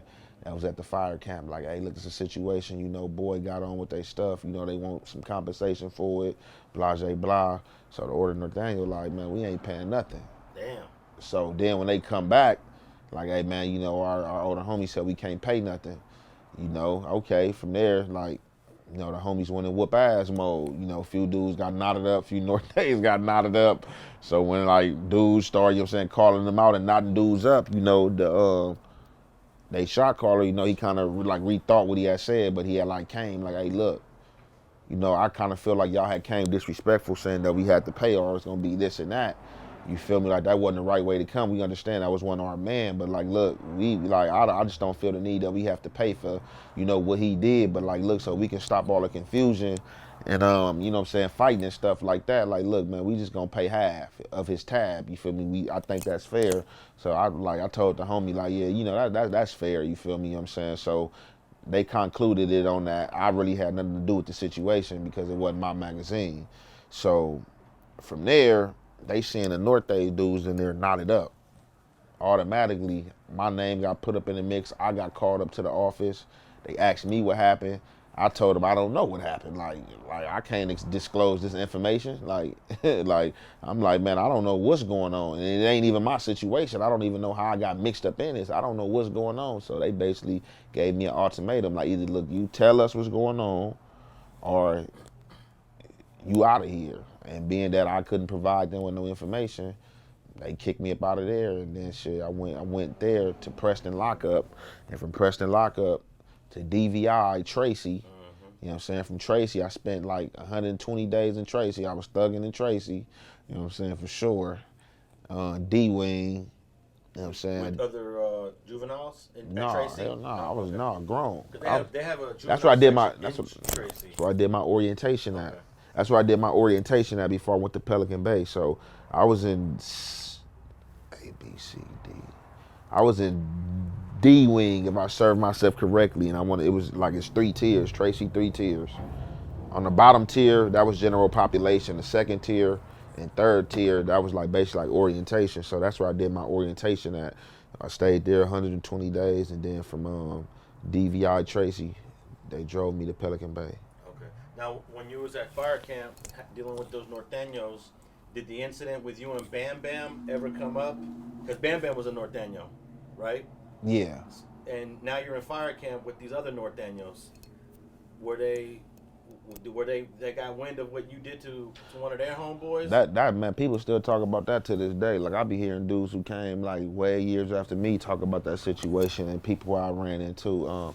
That was widely known, like out through YA what happened. Like, did I have any other problems with any Northerners behind that? Did any other Northerners try to fight me behind that? Like, nah, that was just like concluded with me and him because it didn't even have to go that far. Should have stayed with BD and the younger dudes, you feel me? And it shouldn't even went with me and him, but being that he called BD out, that made me have to like, hey, nah, I'm gonna take that. So did he eventually recover? I guess they took him to So he recovered. So basically, he went to the hospital. He was in the hospital for like 4 or 5 months. Damn. And then, cause I fractured his skull, the doctors were saying like they don't even like for real, like basically they don't even know how he didn't die. So I fractured his skull, and like they was basically telling him like any head trauma or anything happen, like beyond that, like if he get hit in the head, anything else, that was like, it's basically like lights out for him. You know what I'm saying? So basically he was like wrapped up on the compound. They had like a little, like a gang of bandages and gauze around his head and stuff like that. And he was cool. He came back to my unit, and like when he came back to my unit, I was more scared than anything. I wasn't like on no tough shit. Like, yeah, I did that. I was more trying to like, man, I hope he don't try to put me in a catch-22 to where I gotta, cause I'm not about to fight him this time, you know what I'm saying? So I was like more like, damn, is he gonna try to attack me? Like how he feeling? And like for me, it was more like, damn, I wonder how he feeling, cause I know how I be feeling like if I'm around some dude who damn near killed me. So it's like more for me, I was like on the defense, like man, like watching him, and it was funny. One day I was in man, this is look, I'm in the laundry room and I'm playing like Fight Night or Ready to Rumble or something. I'm playing the boxing game. So I'm playing the boxing game, you feel me? And boom, I'm on there, you know what I'm saying, whooping the computer. And he come up to the laundry room door. But I don't know it's him. But, you know what I'm saying, the way I'm facing the TV in the laundry room right here, you know what I'm saying, I know on my peripheral somebody had showed up. So he showed up, put his arms on the thing, and he watching me play the game. You feel me? So, bam, I'm playing the game, and then I just hear somebody say, so when I knocked the dude out, the computer out, and it was showing a replay, I hear somebody say, start laughing like, hey man, hey, that looked like how you did me, huh? And I looked over, it's him. And I'm like, I really don't know how to feel. I want to laugh, but I kind of held my laugh, and I just started shaking my head. And I'm like, man, what's up? He like, oh, man, no, you know, what's up, bro? Woo, woo. You know what I'm saying? And he was like, extended his hand, you know. I shook his hand, and he was like, man, what's up? You know, can I play? Woo. And then, you know, I plugged the other controller up, and I let him play at the little door and shit. And, like, shit, we was cool. We never furthermore had no problems after that until I left the fire camp. Okay, so then you're at DVI Tracy, and the orientation to get sent to Pelican Bay. Do you know you're on your way to Pelican Bay, or you're not sure where they're sending you to? No, I didn't know I was on Pelican. I didn't know I was going to Pelican Bay. I knew I was going to a pen. I didn't know I was going to Pelican Bay until the morning they came and got me to take me to Pelican Bay. They had like one of the cool officers that I had gotten to know while I was at Tracy, you know what I'm saying, for the 120 days that worked my wing a lot. I had seen him and I asked him like, hey man, can you see, you know what I'm saying, where they got me going? And he came back to me like, man, they got you going to the big house, dog. And I'm like, the big house? I'm like, where they? He like, man, they got you going to Pelican Bay Schoo program. Whoa, whoa. I'm like, man, what? I'm like, all right. I wasn't tripping. I wasn't scared of nothing. I'm like, shit, all right, for sure. Okay, like, shit, Pelican Bay. When you heard that, did you have any inkling of nervousness, though, from all the Pelican Bay stories you heard of and all the big dogs and heavyweights that's in Pelican Bay? An inch of nervousness? Nah. Nigga, I'm nervous right now. Yeah. Hey, bro, you know me, bro. You think I'm bullshitting? You think I'm bullshitting about telling you I wasn't nervous about it? No, knowing how I used to be. You scrap with the demons. I know you know you. No, I wasn't nervous. Like, for real, I wasn't nervous or scared. I ain't gonna say I welcome that type of stuff and tell them, oh yeah, I welcome that. That's what I was looking forward to. But like, no, like it's like, shit, man, what? It's like it's gonna be what it's gonna be. Like, you feel me? Like, you know what I'm saying? Like, okay, so Pelican Bay is different now, but when you were there, it was A yard, B yard, and the Schoo, and I'm assuming both A and B were good yards because now one's a PC. I think. So yeah, it was A and B yard in the Schoo. So A yard was the program yard. That's what PIA was on. So if you was on A yard, you had to be doing good, like you said. So A yard was really like the dudes who was programming. You feel me? And that's where the Schoo was at. And then B yard, that was just like all general population. But then that's when they had just started.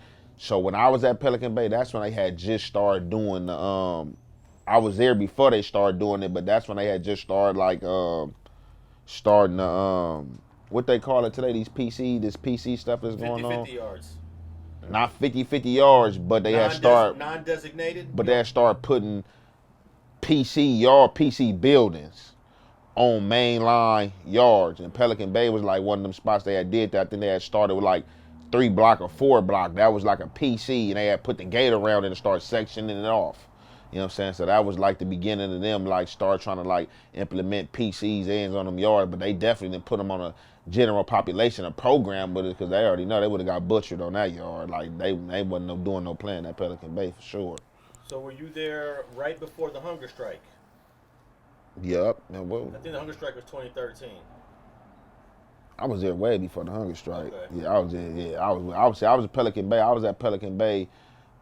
I got there in the 07 going into 08, 09, and then I got out in 09. So I had like 2.5 years, almost 3 years at Pelican Bay. I was there way before 2013. Okay, so you were there, correct me if I'm wrong, in 08, I think Monster Kody got sent back to the Schoo. Yeah, for sure. He came through there, and then I think he was there. He definitely came up there because I heard he had came through there, but I don't think he was here alone. They had him up there, and then I think they had designated him to Corcoran Schoo. Okay. And did you get a chance to meet him on the street? Yeah, for sure. Because he's always been in and out. No, for sure. Okay. Hell yeah. Yep. Yeah, okay. I definitely met Monster for sure. I definitely met him. I didn't ask you, when did you first read his book? Juvenile Hall? Juvenile Hall. Okay. Juvenile Hall. That's what I told, like, Juvenile Hall. That's where, like, I started learning, like, a lot of stuff, like, about where I was from, because I'm reading this book, and I'm knowing all the blocks, the school, like, all these areas, like, these are areas I run. So I'm like, damn, like, man, all these areas I'm running, like, this was going on, and you feel me? So, like, for sure, that book had, like, definitely opened my eyes to, like, a lot of stuff, you know what I'm saying? Because he was giving up a lot of pivotal game up in that book, you feel me? So, for sure. That book was so well written, some people don't believe he even wrote it. Yeah. Like he had a ghost. Hey, for sure. He wrote that in Pelican Bay in the Schoo. He was in one of the Shoos when he wrote that book. Yeah. Cold. Back in 91, 92 is when he wrote it. They published it in 93. Okay, so now you on B Yard, right? They send you to B Yard. Yeah. And that's pretty much the belly of the beast. Yeah, for sure. Definitely. I was the belly of the beast for sure. Racial tension, you feel me, segregated. Man, old Pelican Bay, Crescent City, man, on everything. Okay, so what's it like to be on a yard where they got the shoes for all the heavy hitters, for the AB, for the Mexican Mafia, the Nortenos, BGF, all those guys are in those shoes, not too far. How far are those cages from the B Yard? I mean, it's separated. I bet it's on the same compound. You know, so on the yard, you know, you can see like, oh yeah, that's the shoe over there.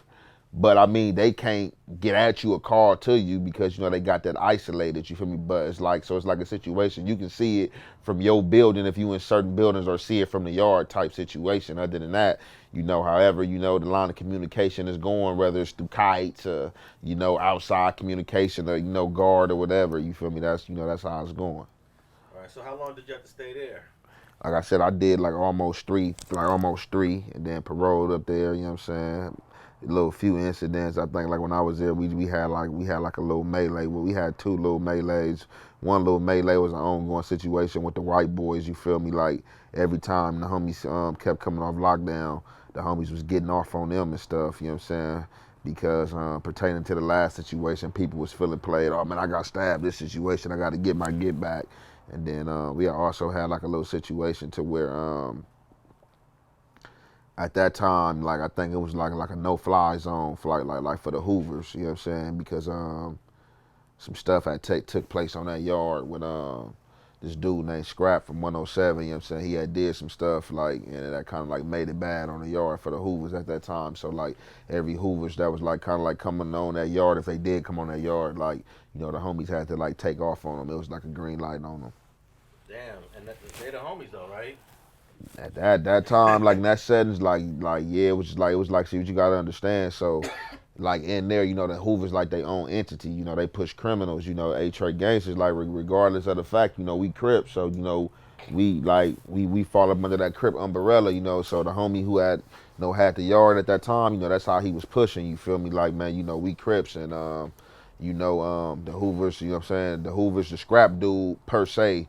But the Hoovers was under him on that yard. You know, he was trying to bring harm, you know what I'm saying, to another keyway, you know what I'm saying, pertaining to some history and things that happened before he had ever even seen the prison system, you know what I'm saying. He was trying to avenge one of the Hoovers and try to bring harm, you know what I'm saying, to one of the other keyways. And, you know, all the Eight Trays had to participate on the Hoovers with the other Crips, you feel me? Okay, so then you get out. How long are you out free on the streets before you end up catching a Fed case, if I got that correct? Oh, I done catch the Fed case in 2013, so I was like, I went to jail like, I think like after Pelican Bay, I did one more state prison bid. I closed Tehachapi down in 2011 when they turned that into a shoe yard. So that was like my last time. So I got out 09, I went back like 2010. While I was down before I got out in 2000. So I got out 2010, went back, and got out 2011. I closed the Tehachapi down, like I was saying. While I was in there on my state bid in Tehachapi, I was pulled down to the LA County Jail. You know what I'm saying? They tried me for two homicides. You feel me? So I was going to court for that until I finished that situation, and they threw that out, you know what I'm saying, for the lack of evidence and no witnesses participating in anything like that. I went back up to Tehachapi and was released from there. So then I was out all the way from 2011 all the way to 2013, and that's when I caught the federal indictment. Okay. Before I ask you about the federal indictment, I just want to ask you some other general questions. You mentioned going to elementary school, you were able to know people from all sides. At that time, I believe the set had 4 sides, and then eventually it got that 5th side. Mm-hmm. What side do you represent, and what was it like bouncing around to the different sides of the hood? Is it a different energy? Is it a little different vibe from side to side? I mean, for some people, I'm from the north side, but really depending on who you are, like who you are, like your character as a person, like how you view life, like, and just your participation over here, like, yeah, that side thing could be it could be a whole different atmosphere, even though it's 5 or 10 minutes away. But like for me, I view every side the same. Like I'm the same person on every side. But like yeah, the size is different. Like in just the areas they is, cause like I said, there's different areas. So like you got the north side down here, like in the 60s and 70s, and then you might have the west, so the far west over here in the 80s, and then the back west in the 90s. So it's like it's one whole community merged together, but it's also different communities inside one community. So it is like different vibes on different sides, because one side got LAPD, one side got the sheriff. See what I'm saying? Now, you went to LaSalle Elementary in the 90s. Is that the South? No, LaSalle, that'd be the back west. Okay. Basically, so that's the back west. All right. Or not even back, that's kind of on LaSalle. Damn, I never even thought about LaSalle. That's really like, yeah, that's like border, it's really like border like three sides, like the South, the back west, and the far west. That's like the border like three sides. Like, is there also still the original West? The original West. So that's what, yeah, so that's what originally be the original West. Yeah, the original West, that's basically, so the original West is basically like them the G homies, them the older homies, like, you know what I'm saying, like how you know all the West Side Crip dudes. So that's like them older generation dudes, like, you feel me, like the Hunchies and them. So that'd be like the original West. And then like the younger dudes, the younger generation, they can't press original West, they far West. And is there a difference between far West and back West? Yeah, for sure. And which Two one different was the one sides. that Lil Sodi said he was instrumental in starting? Well, Lil Sodi is part of the far west. Lil Sodi is part of the far west. And that's the newest. Yeah, that's the last side. Yeah. Do you envision younger homies creating another side out of, a block where people start hanging again? And would you be open to that? Or does it got to be an ending like, all right, we got enough sides? Yeah, that side shit, that shit out. No, that side shit, that shit over. It's a different dynamics of gang banging. See, I think the reason why I see the far west, what was instrumental about the far west and why the far west was able to birth and begin a new side is because the Eight Tray Gangsters had received a lot of recruits at that time. Like, it was like, for real, like, to like 30 to like 50 dudes, like probably like in like, if not more, in one summer, like, and everybody's name was starting with a G. Like, so they had just like, it was like a lot of dudes that stayed in this area who was just like click banging and doing other stuff that was just like the homies like, man, I gotta turn the set, or they was at St. Andrews playing. So a lot of dudes that summer, like a lot of work was like being put in, like a lot of dudes was getting put on and stuff like that. So just like it just birthed a new side. Like, oh man, you know what? You feel me? Like, man, look, we about to start the far west. You feel me? You know what I'm saying? For them dudes who started it. But actually, for the dudes who started it, I don't know what was on their mind, but, I know for sure, like all them dudes, because I know I went to school with a lot of them dudes, you feel me? And I was banging before them, but I know I went to school with a lot of them, and I was like coming home from camp, and they was like, man, far west, and I'm looking, and everybody's name was like with a G, and they was deep too. And I'm like, damn, where'd all these dudes just spring from? Like, you feel me? Like, for sure. But was it from the IE and Nah. That's before the IE. Like, that's before the IE trends. Back then, we wasn't going for none of that. Like, no, for sure. Because even the far west dudes had it bad. Like, a lot of them dudes having it bad because you got to understand it's a new size. So it was like a lot of nuts was being tested. Like, you feel me? Like, a lot of dudes didn't want to come to the north side, and come to certain sides of the set and be around certain members. And then, homies would be like, oh man, the far west, all them the park boys, they just hang out at the park and this and that. They don't come down here, you feel me? So like they had it rough. Like, them young dudes had it rough. It was definitely, dudes was getting, socked out, getting chased, getting roughed up, you feel me? Like, so a lot of them dudes had to withstand the test of time, and like, and some dudes already came hard body, but like, you go through that transition, it's just part of being in the concrete jungle. Now, on a map, ETG is arguably one of the biggest geographic continuous sets. Yeah. Now the '60s, if you throw the overhills in there, you know it gets big. Yeah. But ETG would be the second largest set of all sets. Yeah. From what, Century all the way to the south, what, to 65th, 66? Yep, six base.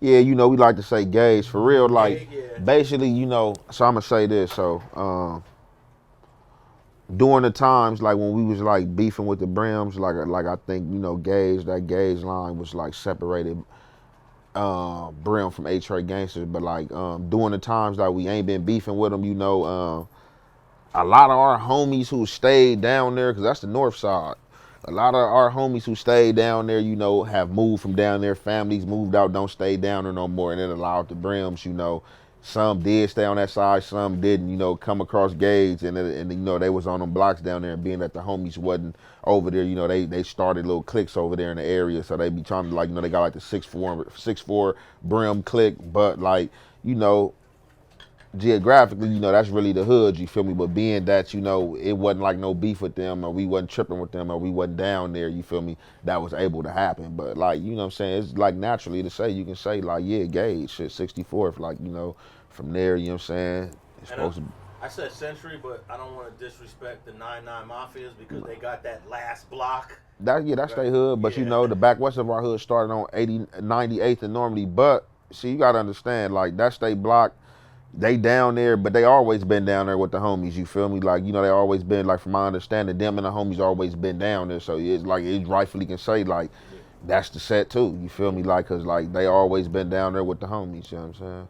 Okay, so when you was in Pelican Bay and then when you got out, I want to talk a little bit about some rap questions because there was a lot of cats doing their rap thing. 08, 09, 2010, 11, 12, 13, like that little time period birthed a lot of new rappers, including Nipsey Hussle and Lil Sodi.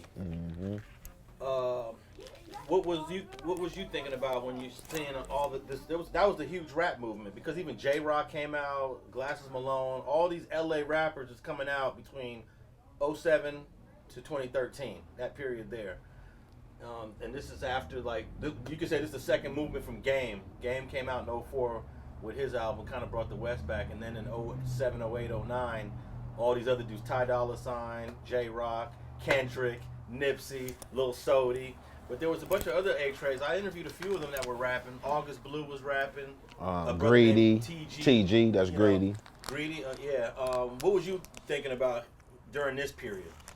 Shit, I was in the streets. I ain't gonna even lie. I knew how to rap back then, and back then, Lil Sodi used to always, cause that's back then. I was hanging with Lil Sodi a lot. Lil Sodi was like my everyday like partner back then. You feel me? Like he had stayed in my apartment complex on 79th, so like I used to be at his house like every day, like even before then. You feel me? Like when he was staying in Inglewood. So during that time, Lil Sodi used to try to get me in the studio to make music, but I ain't gonna even lie, like bro, like I was just lackluster back then, even though I already knew how to rap, you feel me, and already had it down packed. Like I just didn't, you know what I'm saying, I don't know what it was about me going to the studio and putting in the time or taking the time to lay down the track to where to be like, man, nah bro, we gonna do it, you know, I'm gonna write something, I'm gonna do something, we gonna go do it. And I never got around to it. Like I was like steadfast, like, you feel me, like on some Eight Tray shit, just like in the streets, like, you know, gang banging, hustling, trying to get some money, like, and shit, and just like, you know, running amok through here, you feel me, you know what I'm saying?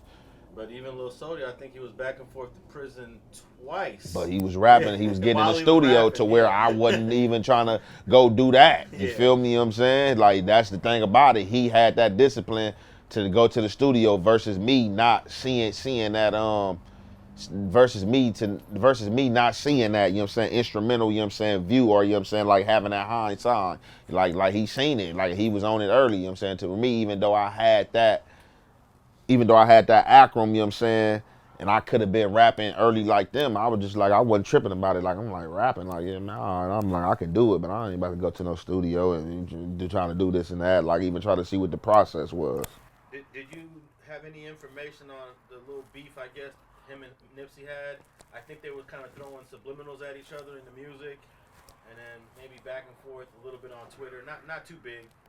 But yeah, so I guess, you know, just like rightfully, naturally, Sodi was in the streets. Like, what a lot of dudes don't understand, like, I can't speak for a lot of other dudes, but I know for a fact, when Sodi was rapping, like when he was started off early on rapping, Lil Sodi was like really in the streets, like thugging and like really doing like gang banging stuff to where like a lot of other dudes might not throwing no shade at nobody, because like I said, I don't know who these dudes are from their perspective sets, but I don't know what they was doing, you know what I'm saying, versus what they was rapping about. But I know for sure firsthand that Lil Sodi was in the streets for real and was like doing a lot of stuff that he was rapping about.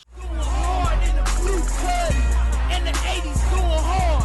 Fuck Nipsey. We don't like sisters. Kill them. Bitch, I know. We out here buying bitches. Out here buying roads. Pussy getting beat the fuck up like so. You know, that led to him being back and forth in jail. Just off the back, us having the scrimmages back and forth with the 60s. I think it was natural for him to where like Nipsey Hussle didn't diss or probably wasn't worried about dissing Eight Tray or Sodi. You feel me? That was on Sodi plates. You know, Sodi kept, you know what I'm saying, dissing, you feel me, being disrespectful. So I'm pretty sure that was catching his ear, you know, people playing the record for him, or man, you heard Sodi, man, he said this and that. So it's only natural, you feel me, like in all man space, you know, like oh, it's smoke, I'ma diss back, you know what I'm saying? So I think that's like where that probably pretty much came off. Okay, now I was watching one of your videos. You mentioned a little hood that I had never knew was over here, but you had mentioned the IVCs had a hood on 68th Street? Yeah, 68 IVC. What year was this? And what was the cross? The 90s. Okay. The 90s. They was right there off of Bonzello, like over there with the 6A Playboys. That was like they area right there. So like, you know, people gonna get mad and want to say what they want to say. Look, and I can show you a picture right now on my phone. I just ran into an OG the other night. I was at Louisiana Chicken. I just ran into like an OG the other night. Him and like a dude from 74 Hoover. Like I was in there ordering some chicken. They come in the door. They're like, "Oh man, what's up, Young Ant Jefe, man? You know, we watch your channel, blah blah blah." I'm like, "Oh, you know, what's up, salute." So he was like, "Yeah, man, I seen your little segment, man, when you was talking about the set, man. You know, I'm Big Wooty Woot from Playboys. You know what I'm saying? Yeah, that's the set over there." And I was like, "Yeah, man, that's what I always thought." But I know that Playboys have since, like, ain't none of them over there. So like respectfully, you know, I like kind of like died out, or like, you know, there ain't nobody over there. So the IVCs is also over there too. They put 6'8". IVC, you feel me? Like, I'm saying, Big Kato, the dude that's rapping with Tupac, like all them dudes, they used to be over there. So I guess the IVCs ain't over there no more either. So now predominantly the closest hood right there is the Menlos. So I guess the Menlos feel like this our shit. Like, you know what I'm saying? They ain't over here, so rightfully so. You know what I'm saying? We the next thing right here, like this our shit. I mean, and that's how it go, you feel me? Because it's just like if we close to something, that was a hood right there, and we the closest thing, like, yeah, you know, this us. You know what I'm saying? So I just, you know, situation like that. So he was just like pretty much like, yeah, you know, that's the set. So I know I was like, when I was in Pelican Bay, my celly was from 6'8 Playboys. So I know that was their hood. He stayed right there. You feel me? I think there were two different Playboy sets over there. One was called Playboy Style Crip. And one was Hustlers. Playboy Hustler Crip. 6'8 was Playboy Hustler Crip. That was supposed to be that's supposed to be they set right there, them and the IVCs. Okay.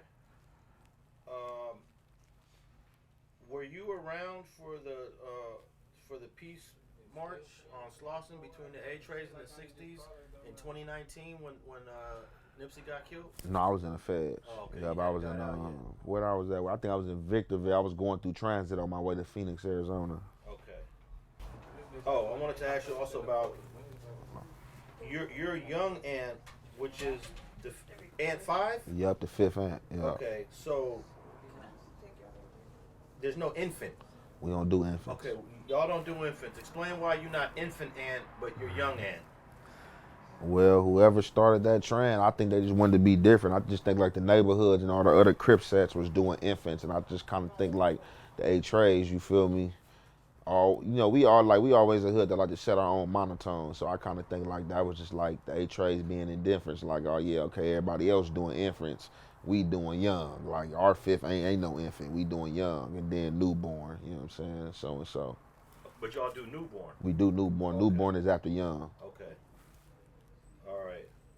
And then I gotta ask you for some reason this is always a popular topic, but the SuWhoop moving and grooving. The SuWhoop moving and grooving. I guess that's really a LA County jail question. Yeah, what's up with it? What's your question? What year does that idea in the county jail even form? It's a I county jail can't. thing, Yeah, right? for sure. Yeah, it's not a For street sure. thing. No. Okay. For sure. I can't give you no exact time because I'm not. I'm like I wasn't a part of the SuWhoop Groovin and Moovin. But it was in effect when I first went to the county jail. But I want to say like the first time the earliest time I had heard about it probably was like 2006-ish. 2006-ish, somewhere in there, like 2006, 2007-ish.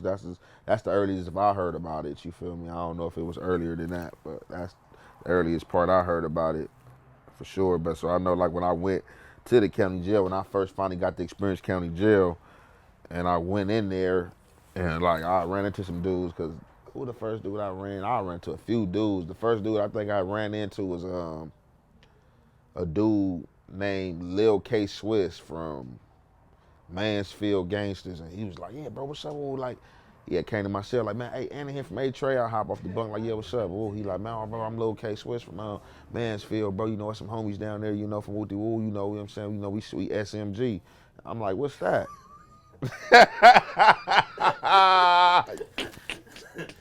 Oh, the set, I'm like, what's that, bro? He like, oh, SuWhoop Groovin Moving. I'm like, oh yeah, bro. I'm like, yeah, I ain't with that. Like, you feel me? And he like, no, you know, that's how the homies pushing. I'm like, yeah, bro, I don't push like that. I'm like, bro, I'm from Eight Tray Gangsters, but like, I don't need no help. Like, so cause I kind of always felt like, yeah, y'all acting like we ain't gotta connect nothing together to see nobody. Like, I ain't never needed no help. Like, Eight Tray ain't never needed no help. Like, you feel me? Like, man, I come from an area where like they know like these dudes over here put it down, so it's just like that kind of like I'm like, huh? Like, nah. But the reality is, in the county jail, if the neighborhoods wanted to, they could pretty much pack everybody out because they're so bountiful. They're everywhere you go. There's gonna be dudes from the east side and from the west side that are claiming neighborhood. So what? Yeah, but I don't think, but I'm like in jail setting, because jail house a lot of people, so I don't think that it's just gonna be certain sectors they gonna be deep in. They not gonna be deep everywhere in the jail. You go, you know what I'm saying? So it just be that situation. It's just like I said, it's just like another one of them situations. Like, man, well, you know, this is a lifestyle you welcome, and you know you gang banging, so it's just like certain obstacles you gonna have to face, and it's either you gonna fight or flight. You know what I'm saying? So you and Munchie B have the same kind of opinion on the SuWhoop moving and grooving. Munchie B's never really embraced it, but he's acknowledged its existence. For sure. Yeah. For sure. No, for sure. No, definitely. So that's just like kind of how I feel about like, yeah, I ain't like never embraced it. I don't know the fact that like I'm just like against, cause like I don't understand the helping factor. Like we like ETG, like regardless of our allies, we ain't never been clicked up with nobody. Like, we ain't never been clicked up with nobody. So it's just like on that aspect, like, like, man, hold on, we ain't clicked up with nobody. We cool with people, we allies with people. We cool with the families, you know what I'm saying? We cool with the Hoovers, you know what I'm saying? We ain't had back and forth with the Hoovers over the years, you know what I'm saying? We ain't really had no scrimmages with the families like that. But I'm like, yeah, we ain't like merged all into this one thing. But like I said, you have members who do press it. You have members from families that press it. You have members from Eight Tray that press it. You have members from Hoover that press it, and whoever else press it. But like, yeah, we ain't doing that. Did you see the exchange that Munchie B had with Frosty the Snowman, where Munchie B was like, nah, I'm not with that SuWhoop, but then Frosty was like, oh no, that's SuWhoop moving and grooving. Like he was with it. In favor, SMG. Yeah, it's I don't push SMG, but yeah, it's that though. It's some gangsters, some moving, some SuWhoopers. What's SMG? Say you will when you get in there. I ain't gonna lie on my mama. No, they cool. They the allies though. They be for SMG like SuWhoop, the Bloods, Moving, the gangsters, and Groove is like the Hoovers. I used to go to call Tiny Dre Dog from Hoover all the time. He on that. On the set, I ain't gonna lie, I love them niggas on God. Yeah, When for he was in sure. the county jail. I didn't see that, but I know Lil Frosty though. But like, yeah, cause like you gotta understand, Frosty be with my little homie Mad North. Like a lot of them dudes grew up like that generation, like they grew up with each other. So like, yeah, that's what I'm saying. Like you gonna find some dudes, so it ain't like that it don't exist. But what else do exist that they don't be wanting to speak up on is woo woo rolling. They don't speak about the woo woo rolling. Well, break that down. So the woo woo rolling. So the woo woo rolling, that was basically the Divalanes, the neighborhood, 20 Bloods, the NHBs, and all like like basically the sets that was pro CK and basically didn't mess with the Hoovers. That was like that was beefing with the family. So like at the time, the Lanes and the families had their little situation going on. You know what I'm saying? I can't speak on that, but you know, whatever their situation was, they had their situation going on. And the NHBs, they already pushed neighborhood rolling 20 Bloods. You feel me? From my understanding, so like they had their little thing. They was merging, like, so I guess they was like, nah, yeah, we don't mess with them Crips, or we don't mess with them. So like the neighborhoods, like, you know, yeah, we rolling, you know what I'm saying, we neighborhoods. So like you was hearing that term, like I was like running the dudes that was like, yeah, this woo woo rolling. And I'm like, what? I'm like, oh, this is funny. So the woo woo rolling don't get brought up enough, and that was also something too. County jail. Yeah, county jail for sure. And some of this stuff spills to the streets because these dudes mess with each other, you know what I'm saying? Now, I don't know the extent of how dudes mess with each other, but like for sure, definitely. Yeah. Matter of fact, I'm gonna do a segment on Woo Woo Rolling. I don't think we did that yet. Okay. All right, let's get into catching a federal case, because now you're going into a whole different sort of prison system. A little bit different. I'm assuming you get arrested for something in the first place is MDC. MDC, LA for sure. Yup, I got arrested. Go ahead, ask your I was gonna question. ask just what ended up in MDC? What led up to you going there? So basically, me being in Spokane, Washington. You feel me? So Spokane, Washington, man. Oh, you was part of that case in Spokane, Washington? Yeah, for sure. I was reading all about that. What was that like? That was about what, 2013? 13. What was your involvement in that, and how did you get charged in that federal case? So they basically got me on the conspiracy. So they got me on the conspiracy to contribute controlled substance, which was Oxycontin. So basically, you know what I'm saying, I was out there in Spokane, you know what I'm saying, getting some money, you feel me, running it up, and it was other Eight Trays out there, you feel me. So they try to like basically, they say the operation was going on from 2008 to 2013. So they said that basically we was equivalent to General Ford Motors.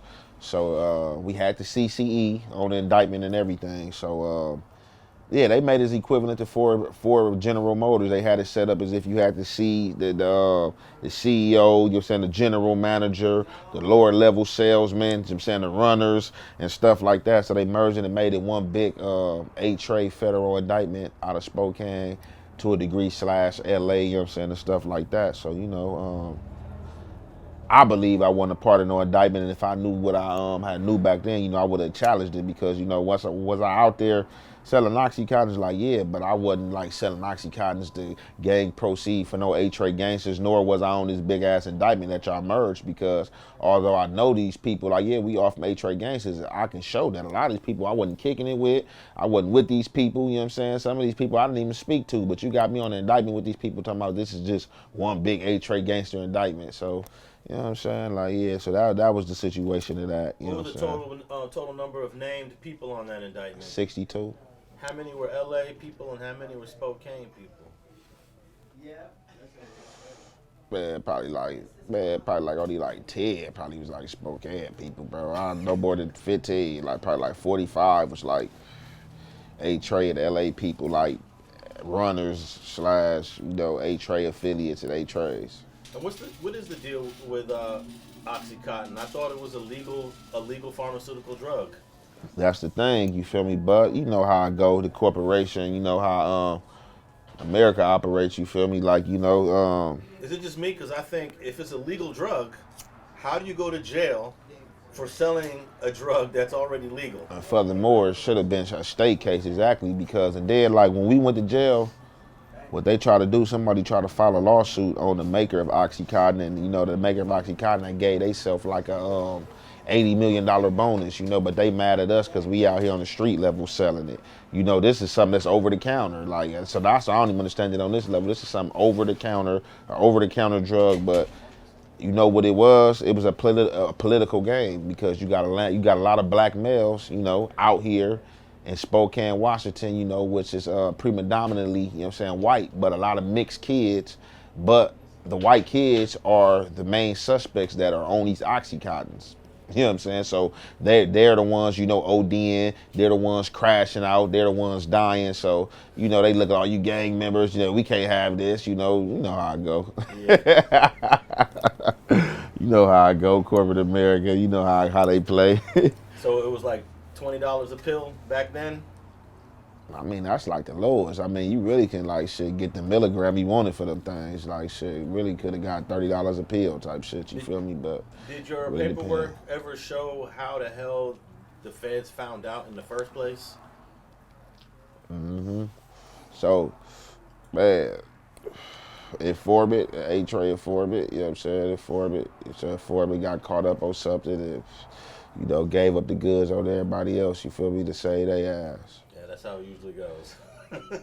All right, so let's talk about the structure of federal prison. You got camps, you got FCIs, you got USPs. Where did they send you, and what's the difference between the different levels? Oh, USP. So a USP would be like a level 4 yard. That'd be like a level 4 yard prison. So when I had started out, they had sent me over to Victorville to the USP. They was on lockdown. I done stay at the USP long. You know what I'm saying? So I didn't even get to walk the yard at that USP at that time. So then from there, you know, they had recalculated my points and I was transferred over to Victorville Medium, which was the 1 yard. You feel me? Then I went to the 1 yard, started programming there. I was at the 1 yard probably for like 2.5 years, got in trouble. My points went back up. They supposed to send me back over to Victorville Penitentiary, but they end up transferring me to Central America. I said Central America, to Central California to Adwater USP. What's the difference between being in a California state prison and being in a federal penitentiary? California, I mean, you just with everybody that's homegrown, so just the dynamics. I mean, you with everybody from California. You feel me? Besides the immediate people you might know if you from LA, like the Crips, Bloods, and Southsiders, you're gonna be with Central California. You're gonna be with Northern California, but it's just all still the state of California. So you might run into dudes from the Oakland, dudes from the Bay, Bakersfield, Central California, Fresno, things like that. On a federal level, you with the whole 50 states of the United States of America. So you're gonna run into somebody Atlanta, Carolina, DC, Baltimore, Virginia, Nebraska, you feel me? Idaho, like it's just the whole 50 states. So you with everybody, so you seeing the whole dynamic of the whole United States, and you thinking people weird, the way they talk, the way that they dress, the shit they do. You, oh man, this is a weirdo, but they probably thinking the same thing about you. Yeah. You know what I'm saying? What you see is weird is how that's their style in their city. For sure. So yeah, that's like the difference for me. So it's like the difference of all of it's politics. So, but it's just like different. It's all politics. So that's how I view it. Like if you understand politics, I'm saying you go understand the dynamics of prison. So it's just like even with all those states factored in, different states factored in. If you in jail and been in jail and understand the dynamics of jail and understand the dynamics of politics, then you pretty much, you know what I'm saying, got the gist of how everything is operating. Did you get to go to the federal system with guys that were on your indictment? Yep. I was on the yard. So I was like, when I got to Victorville, when I got to the medium, it was like eight Tray Gangsters on the yard, including me. So like, and I think only two of them wasn't on our case. So like five, so it was like 5 of my co-defendants and like 2 other homies. Okay. Yeah. Historical question. When does the whole phrase, we all know gangster cripping goes back to the late 70s, but it's a more modern thing, the whole moving, just moving. When did this start? I'm gonna say this is a 90s thing, maybe? We was doing that shit when I was younger. Like, was y'all doing that when you was younger? Full Trade started that. Started this? Because the Hoovers say they try to start it, they say it really, but it's this, so we go like this, the Hoovers go like this. But, you know what I'm saying? So, the 4 Trays, they, I guess you basically can credit them to moving. Okay. But when you got put on, Moovin was already a thing. Yeah, we was already hand signing. You feel me? Like we hit something how the rollers go like this. We definitely was already like, yeah, like you feel me for sure. Yeah. Okay. And I didn't get to ask you anything about the LA County Jail, but we all know that that's probably where you really gonna get tested the most as a man. Because now you're not in YA anymore. I got tested more than YA. You think YA was Hey, YA way harder than county jail. You think so? Yeah. Okay. It's like as far as tested more like, this is what I'm gonna say. So, I feel like the people who fall victim to the county jail is the weakest of the weaks, is the people who can't defend themselves, because are the people who haven't been in jail. Because you gotta understand, as long as I've been doing jail, a lot of dudes I already ran into going through this juvenile YA system, and if I ain't got you, I already got you back then, you know, or if I hadn't, you know, it'd been like, you know, somebody probably didn't want no smoke because they already know, like man, he whooped my boy feet, or he known to whoop feet, so I ain't even tripping, bro. Like this, you know, it's all good. You feel me? So like, I done had no problems in the county, like for real. Like, you know, I had some phase, had to whoop some feet a couple times, but I really didn't have no problems, like as far as the pack outs and where like Pelican jail, I breezed through there. The county jail was regular, like it was regular. You know Now, I wanted to ask you about the whole number of fades or how fades go down. I saw a video where you must have watched you watched the depiction of the county jail. I believe you was watching Jay Stone from 60s walk up in a dorm in a music video, and they asked you where you from, and he says, I'm from Neighborhood Crip, and they ask him which one, and he says all of them, and then your critique of that is that you don't come up in the dorm that aggressive. Whoa, we got one. What's happening? Where you from? What up? I'm from Neighborhood Crip. Yeah, which one though? All of them. Yeah, you know you got some fades coming out. Yeah, for sure. Let's run that. Yeah, let's do that. To the back. For sure. Hey, don't run that, right? now that you don't come in the grammar jail, okay, so it's rarely you gonna hear a 6-0, a 40, a 9-0 say that. Now you gonna catch a hood like a East Coast, and I made a mistake in that video saying that something about the Hoovers, but the Hoovers, them are sets that can do that, because although they got different numbers, like this Hoover, like the neighborhood, as much as you want to try to say it's all one neighborhood, is not. These are still separate subdivision sets. So like the East Coasters can do that, whether you from a First Street versus 7-6, like I've seen East Coasters do that, like a person to ask you because they beef with certain East Coasters versus feel like they don't beef with your East Coast. So they'd be like, what East Coast you from? And East Coast, like, I'm from all of them. Or even a Hoover, like, man, what Hoover you from? Like, well, I'm from all of them. But like, or like, you know, like certain sets, like neighborhoods. So I've never seen that with them, like with like a 40, like 40s to the 100s, like, oh, I'm from all of them, like, you feel me? So I know that video was like all out of fun, but like, no, that definitely don't happen. Like, that's like you asking somebody like a personal hood question, like, oh, are you from 40s or Eight Tray, or what side you from? Like, I seen one dude from 40s do that to a Hoover dude before. Hoover dude asked him what side of 40s he was from. He like, I'm from all of them. And the dude from Hoover like, man, all right, yeah, you from 40s. What side for 40s you got put on? You got put on Dark Side, Park Side, or Avenue. So, like, yeah, the neighborhoods don't be doing that. I've never seen that. That's like an East Coast and Hoover thing. Okay, so back to talking about fades in the county. I heard 4 Extra say, I done did 10 fades. I caught 10 fades one time. Another time, I got 9 fades. I heard Brick Baby say it's a 2 fade limit. It's a 2 fade max. I can't take nothing from him. We was in the county, he ran like 9 fades. But for any nigga to even accept 9 fades, you soft.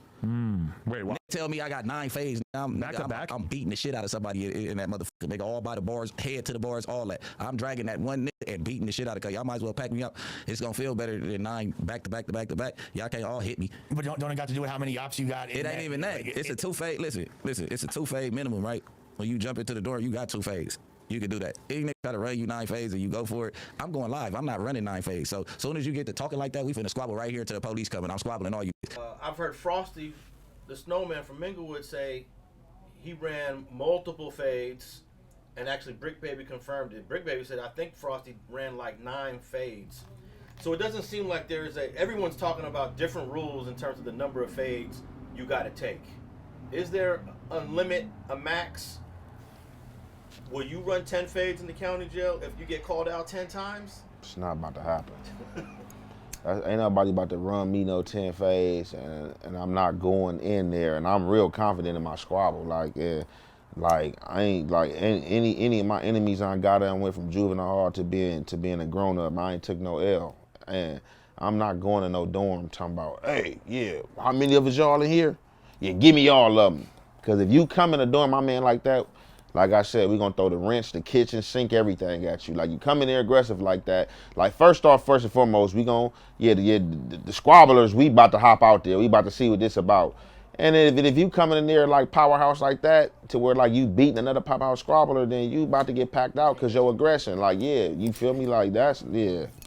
Lastly, I wanted to talk about some of the music. I don't think you haven't really presented yourself as a rapper, but if you go into your catalog, we will find you rapping on things. You mentioned a song called Gas Up in one of your videos? Like amongst my content, like when I was blogging, I think I probably made mention to the song called Activated. Okay. With me and Mad North, because somebody had asked me something about me and Mad North, and I'm like, I already got a song with Mad North. It's called Activated. So who's trying to push rapping from this section right now? Now that Lil Sodi's gone, who's going to take the reins of the next rapper out of this area? I mean, it's a gay guy he's rapping, like I said. So like even like the blogging for me, like that ain't nothing like I just like envision do it, or like what my YouTube channel was based or started off of. My YouTube channel purposes was for rapping. Like the first content I ever dropped on YouTube was the music video that I was explaining to you that I had Lil Sodi in. You feel me? So like that's the purposes it was made for, and just so happened like the blogging happened like by accident. Like, you know, like I said, Brick Baby had made bitches or something, my name being something, and he had me and my little brother name intertwined with one of another, and I had hopped on my YouTube channel for whatever reason, addressing that, and uploaded to YouTube, you feel me? And from there that did some numbers, and then I just like I think I did a back on Fig interview, you know what I'm saying? And then from there, like shit, I just like started dropping content, and people just start tapping in. But people was already telling me, like, for me, just like dropping like little segments and dropping like little small clips on Instagram of me just like talking, people just like, man, like, hey man, you be saying some real shit, you know, you real motivational, like, man, you ain't ever thought of doing no podcast or doing this. And I'm like, nah. So people was already telling me that you like you know, they feel like I got it, and you know, that's a lane that I should you know what I'm saying, like venture in. So it's just like, you know, entwined with the rapping, like why I got the channel. You know what I'm saying? I'm like, yeah, while I ain't dropping videos, I'm saying I could just be dropping this content, you feel me, until I got the music and videos and stuff to drop for them. All right, lastly, you mentioned reading Monster's book when you was in Juvenile Hall, and then eventually you met him. The people, they're going to want to know, what was it like meeting Monster Kody for the first time? You had read his book years before you actually met him in Juvenile Hall. What could you tell us about your interaction with the late, great Monster Kody? So my first time actually seeing him, I ain't gonna say meeting him, my first time actually seeing him, he had came to my house because my brother was going to this school right here that he was a teacher at, that was called Crip High on 78th and Western. He had came to my house, and my daddy was interacting with him at the door. He had asked for my brother, and my father was letting him know that he was in prison. And my father had kind of had started rapping, you feel me? My father was like, oh, you Monster, you know, they had started talking or whatever, you know what I'm saying, start reminiscing about some old, you know what I'm saying, like little Crip stories and different people that they knew and stuff like that.